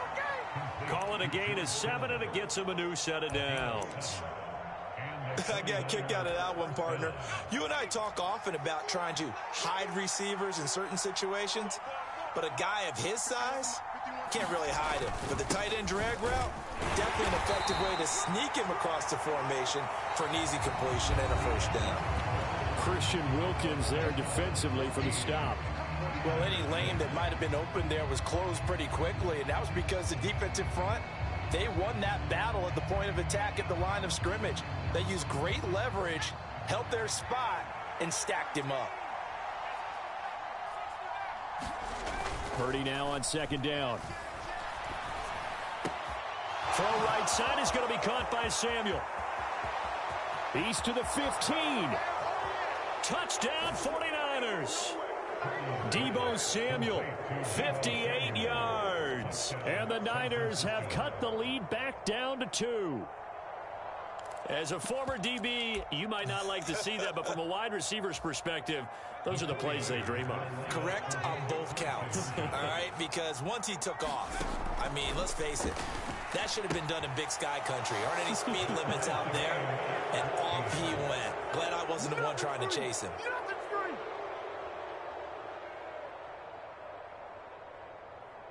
And how about this decision? Tie game first half, but here's an onside kick. This one tied at 14 now as he sends this one away. I can't say that's something you see often, but it worked out for him. Tie game, they try to get the ball back, and they do. You know, when I was a kid, my dad used to give me a lot of tales about this guy called Old Mo.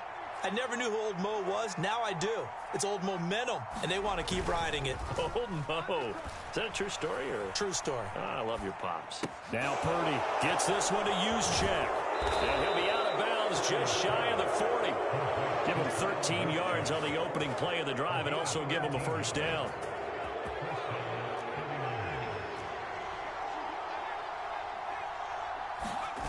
Back to throw, Purdy. Step nowhere to go here. He lost the football. And this is picked up by the Dolphins. And to the 40-yard line, that's where the return stops. So he went out of the pocket left, and then things got dicey. And what often happens is when they get outside, they want to keep their eyes downfield in order to try and complete a pass. But when they try to make a play, they've got to get their footwork involved. And that can really mess them up as well. And in this case, nothing went right, and the ball got knocked free. So the opening play of the drive goes backwards. Now they'll come up on 2nd and 12. Tagovailoa working out of the gun. The short throw there, that's to Smythe, the tight end. So give him 5 yards there on the pitch and catch. 3rd and 7 now. Tua sets up to pass it. Rolling to his right. And he will not be able to hang on through the contact. It's incomplete. The coverage strong, and now it's 4th down. So now on comes the field goal unit, and wow, this is no ordinary try here. Sanders' kick is good, and the Dolphins have come back now to regain the lead. So they recovered the fumble, but ultimately could not take advantage of the short field. Definitely a lost opportunity right there. I mean, they were in prime position to put 6 on the board, ended up settling for 3. Returning from his end zone is Ray McCloud. And he had no room to run as he's tackled down inside the 20.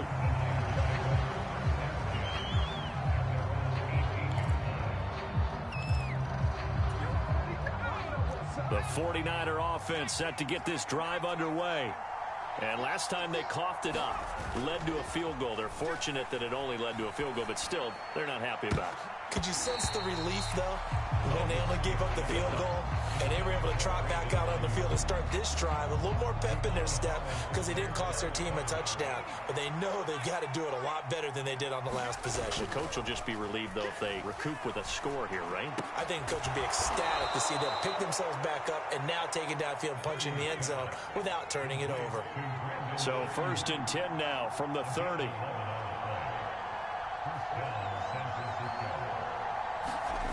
Now Purdy. And an off-balance throw there, and it's going to wind up incomplete. To this point, I've been impressed with the work defensively. They have not allowed a lot of receivers to run free. And there's another example, another incompletion. On 2nd down, McCaffrey. And he gets this to the 35. Good for a gain of 5. They'll need 5 on this play to move the sticks. Here's Purdy. He'll get this out wide here to McCaffrey. And I think the ball's out. And this is picked up by the Dolphins. Whenever I see a team turn it over on back-to-back drives, fumbles on their last two, I know one person's blood pressure who is starting to rise, and that's the head coach. Absolutely. And when's it going to go down? When they stop fumbling? When they stop fumbling and after he's assessed the game film, and only if they manage to win the game. The Dolphins at the line ready for their next drive. But what do you think? You get the ball off the turnover near the middle of the field. You take a shot here in the first play? You know I'm big on that. I love when I have great field position. After a turnover, I feel like I might have a little bit off balance.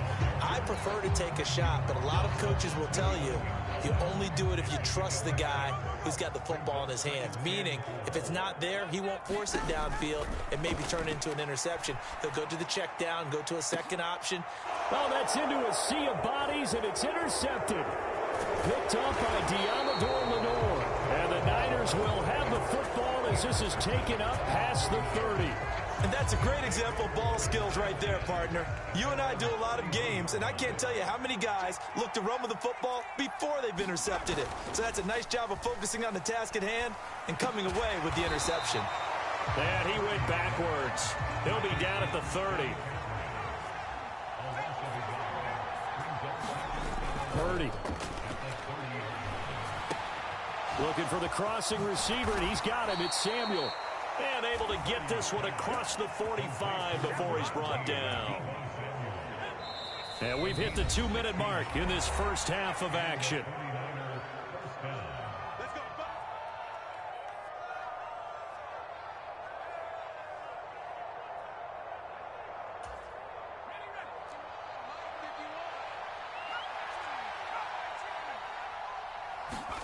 On first down, Purdy. That's to the right sideline, and it falls incomplete. And I can see the officials kind of looking at each other down there, silently wondering, does this meet the level of grounding? Fortunately, he did have a receiver in the area, but I have seen less obvious throwaways called as penalties. Here's 2nd and 10. Again, it's Purdy to throw it. And that falls to the ground, incomplete. A nice job of bodying him up defensively, and now it brings up 3rd down. Feels like they're getting caught in between here because they didn't completions on 1st and 2nd down. Now you got to worry a little bit about the clock because you prefer not to give them another shot here in the first half. But if you don't pick up the 1st down, guess what? You're likely going to have to. Purdy with it on 3rd and long. That's caught out right by Jennings. And he'll get nothing out of that one. The offense staying out there. They look prepared to go here on 4th and 10. The 49ers now going to use the first of their timeouts as they stop it prior to what will be an important 4th down. Wishnowski on to punt as he sends this one away. And you can't do it much better than that. This ball kicks out of bounds at the 4-yard line. That is how you flip field position. That's an absolute bomb of a punt. Downs it inside the 5-yard line. Absolutely ideal. From that position, you're hoping to get it down inside the 15, inside the 5. Superb. And he's going to be met at the line of scrimmage and taken down. Now San Francisco going to call their 2nd timeout as they'll head to the sideline and talk over what to do next. So after the run for no gain, here's 2nd and 10. Back near his goal line, here's Tua. Shakes off the sack, and he slides and covers up at the end as he's going to be able to pick up decent yardage. He'll end up getting 5 out of that, but now they're looking at 3rd down. Here's Tua. They set up the screen to A-Chain. And some space here. And he'll be out of bounds just shy of the 30. Give him 19 there as the drive marches forward. So many times in my career I've heard coaches talk about completions are one thing. But as long as we're there at the catch and we get guys on the ground, we can live with that. But if you're going to give up 10, 12, 15 yards after the catch, then your defense is going to be in a lot of trouble. Getting this out to the flat, Mostert. And he'll get it up to the 33-yard line. 2nd down and 6 now. Looking to pass. Tua steps away to his left. And he gets this up across the 35 before he's out of bounds. He'll wind up getting 4 there on his own, but it will leave him now with a third down situation.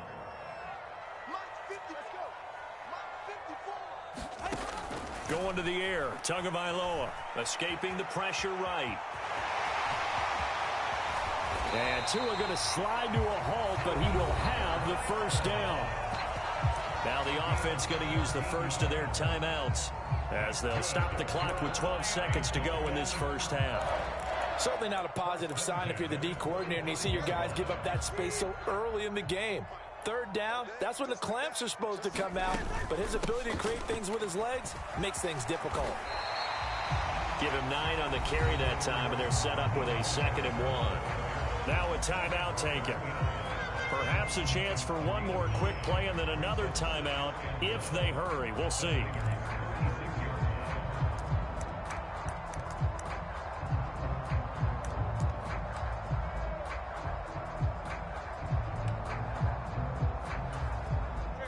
Just need a yard here. 2nd and 1.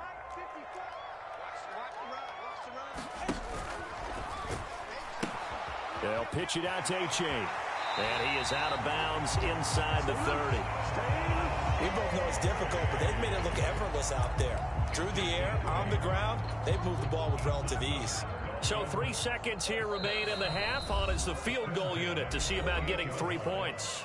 And now we'll get a late timeout as it comes in the waning moments of quarter number 2. So even though it's first down, here's the field goal unit on now to try to get 3 before halftime. He made his first attempt, this from 45. The kick by Sanders is good, and that will do it for this first half. First half in the books. You're watching the NFL on EA Sports. Welcome back. Charles and I settled into the booth, ready for quarter number 3. The Dolphins in front, and they'll be in possession of the football first as the second half gets started.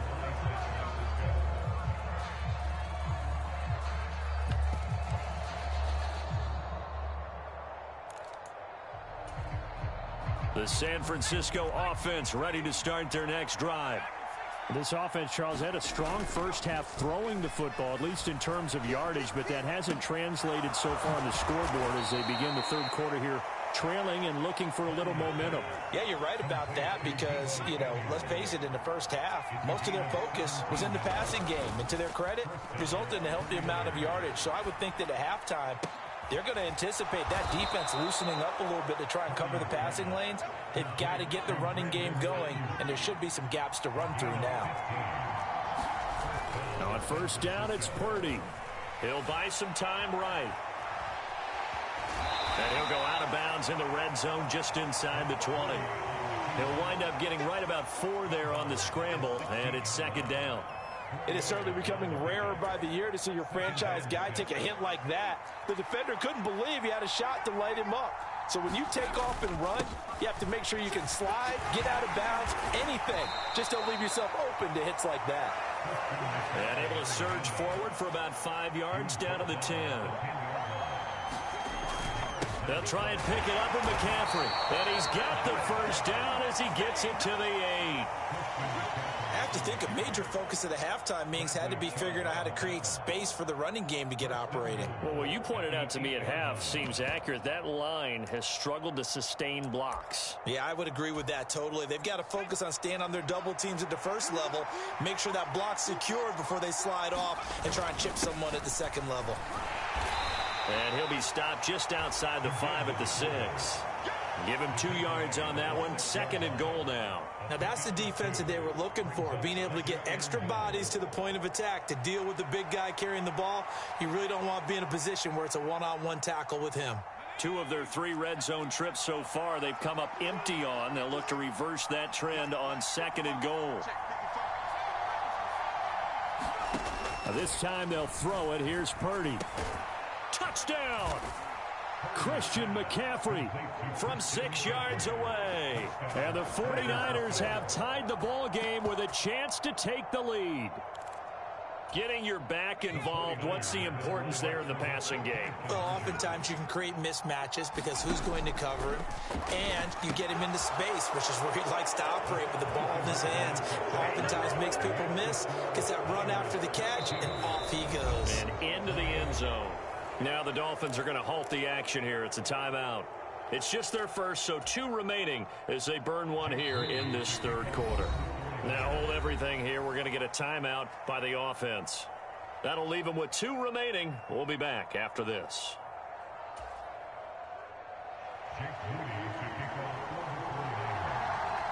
So here's Moody back out there now to send this one away.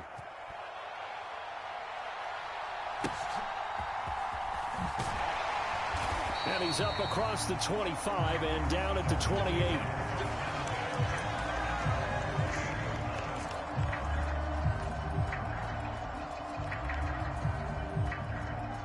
First down Miami as they get set to start the drive. And Charles, it feels like we're set up for a good second half here. Came out of the locker room, 1-score game. Now the lead has already changed hands. Well, this offense, they've got an opportunity.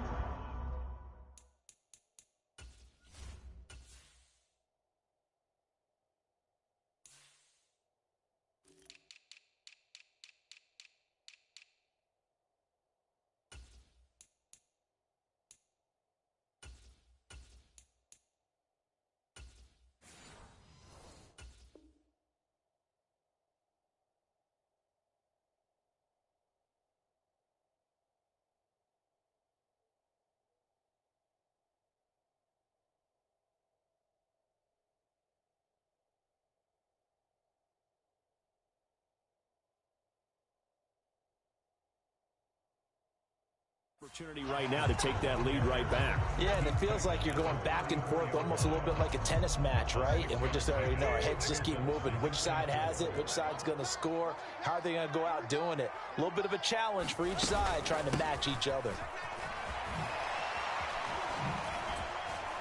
And this defense able to plug him up there as he'll get a yard to the 35. Defensively, we always know that he is tough in run support, and I think the way that he gets there is he understands what an offense is going to do before the ball's even snapped. A great job of scouting prior to the game, then reading, reacting, and taking the right path to the ball carrier. And he'll be taken down, but he does have first down yardage.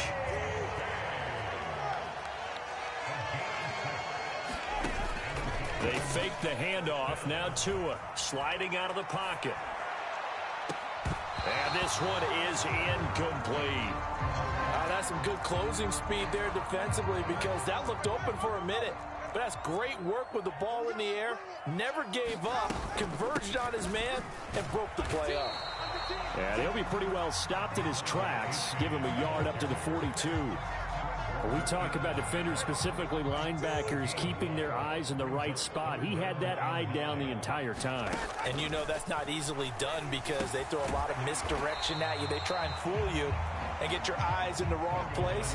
But you're right about that one. He correctly figured that one out and made a really nice play.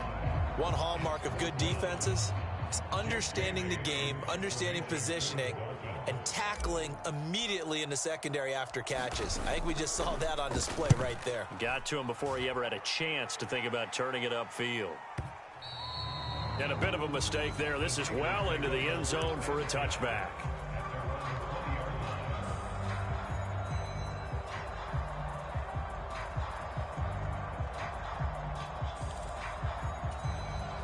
The 49er offense set to get this drive underway. Well, they've got the lead here getting late into the third quarter. The passing game for them, it's been terrific. We've seen that, but the rushing game almost non-existent. And with the lead and trying to finish this game off, they need the running game to come back to life. They need to get sparked that way, take some time off the clock, and keep the ball away from their opponents. Looking left sideline, incomplete. All right, Charles, as a former defensive back, how disheartening to actually catch it but just not be able to stay in bounds there defensively. Well, extremely, because you know the rap against us defenders is that we're frustrated offensive guys who can't catch. And he caught it. Just couldn't get his feet down in bounds. It's that second part that finished off the play for him. Under a minute to go in this third quarter as they come up 1st and 10. Again, they run. Again, it's McCaffrey. And this one not going anywhere. They get him at the 44 for a gain of just a yard. 2nd and 9 from the 44. Purdy bootlegging it. And this throw incomplete. And the defender all over him that time, and it's going to lead to 3rd down. Not his best throw there, but where we sit right now in the third quarter, he's had a pretty good game throwing the football. He certainly has, and it's not exactly at the point where we're doing 4-minute offense yet, but they've got to think about, I'm not going to say milking. And the Dolphins rush gets home. Down he goes. Brought down by multiple defenders, and it's a loss of 12. Okay, I'm not sure you could actually draw a better pass rush than that one right there. Nowhere to go outside. He had to keep backing up and backing up and backing up. Eventually dropped for a huge loss. Back now in Miami. It's been a good one so far. Just a 2-point game here as we get set for quarter number 4.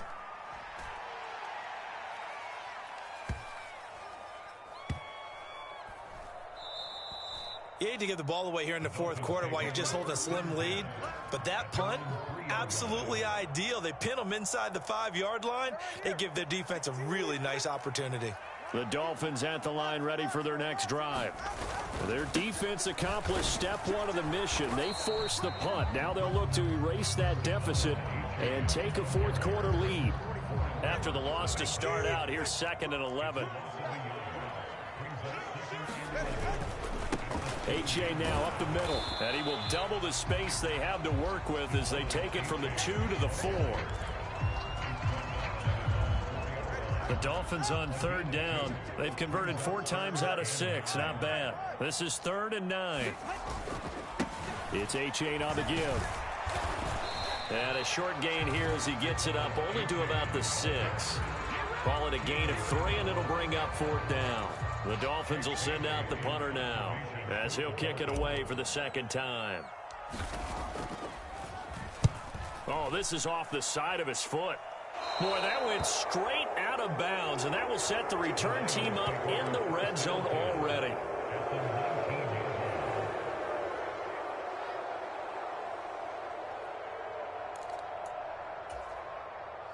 So here's a 1st and 10 now down inside the 20. McCaffrey running up the middle, and he is met in his tracks behind the line of scrimmage. He'll lose a yard there, and it's 2nd and 11. Run blitz there defensively, something we might see more of here in the fourth quarter. I think we'll see a lot of it, and the difference between that and a pass blitz, you're trying to get to the quarterback. You're trying to scheme someone open who will get to the QB. Touchdown 49ers! Brandon Ayuk.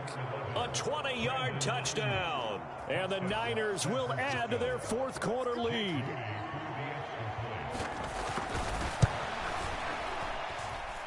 This time, the extra point up and good. And that makes this a 9-point game.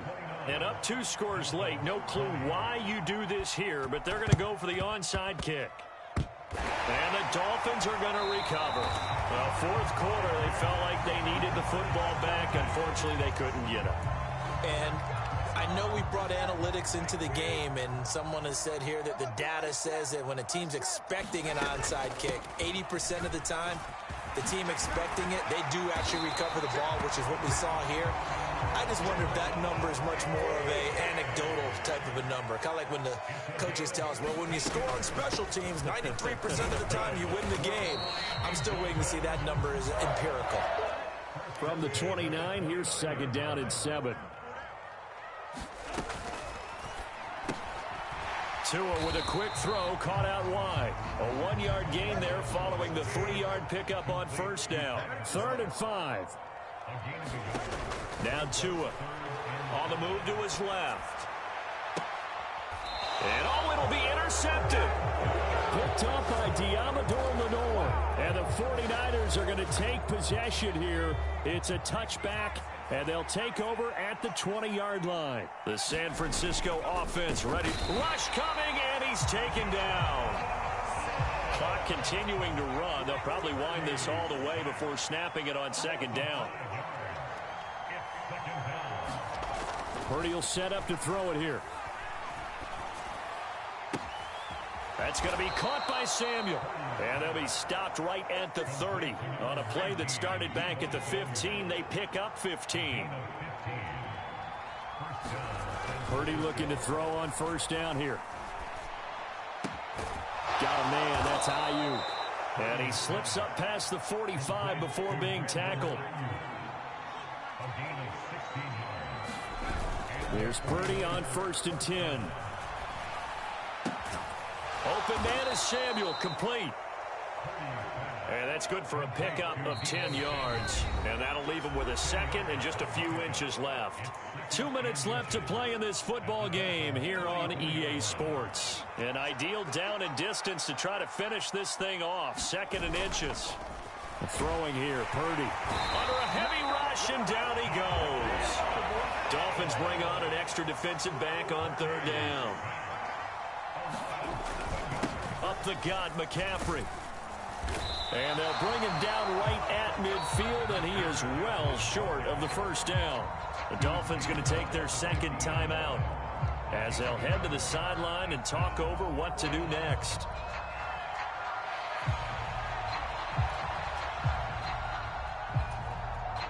Here comes the 49ers punter now. They'll boot it away from about his 35. And how about this, a fake? Oh, and this turns into a mess as it's intercepted. Brandon Jones picking it off. And he'll get it all the way down inside the 35-yard line.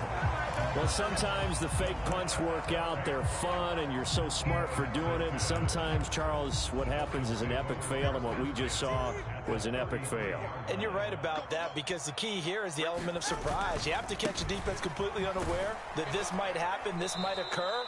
Unfortunately, somehow they tipped it off, or they were just well coached and on their toes.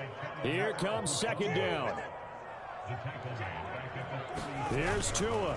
Right back to A-Chain on 2nd down. And look at this. For the 2nd straight play, the 49er defense drops him for a loss. Tua.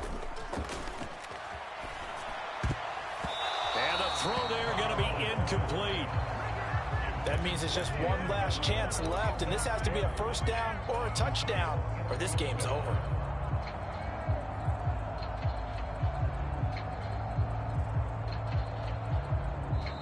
Now San Francisco going to call their 2nd timeout. That'll leave them with just one remaining in this 4th quarter of play. So a big one coming now for Jason Sanders. This to get it back to a 1-score game. And that one's not going to get there. Not enough juice. An ambitious effort, but it's well short. And they'll remain 2 scores back as this holds at a 9-point advantage. Yeah, 55 yards is anything but a gimme. You've got to really concentrate on your leg swing and proper technique. This time, though, he's unable to convert. The 49er offense set to get this drive underway. And this one all over but the shouting, you might say. Well, there's one timeout remaining defensively, but probably no real need to use it here. Yeah, the only time they would use it, strictly for pride. Now it looks like he'll throw here. And he'll be hit as he releases it, and that'll fall incomplete. The pressure really ratcheting up. They get the sack on 1st down, and a near sack. They got to him there just as it was leaving his hand. Yeah, they might need to change their pass protection scheme a little bit. Maybe bring another guy into the backfield to help protect the quarterback, because that was awfully close. An incomplete pass on that last play, and that means they'll need to come up with something here on 3rd down. Purdy now to throw. That'll be incomplete with 9 seconds now showing on the clock. I think it's safe to say that he's made some questionable decisions out there so far. Forced some throws into tight coverage. He's already been picked off in this game. 4th down now, but he was fortunate on that one not to have another turnover on his ledger. Now on 4th down here, that pass knocked away and incomplete. The Niners go for it, but it doesn't work out. And the Dolphins get the football in great field position. Boy, sitting on a 2-score lead at this stage in the game, that punter, he must be pretty lonely over there on the sideline thinking, why in the world was my number not called there? As far as he's concerned, the check will still cash, right? It's your choice not to use me in this situation. But I also look at it this way. You know, some coaches are more aggressive than others. They just want to take care of the football, have the ball on offense, and go at it that way. So a very interesting call, but he wants to take care of the ball himself.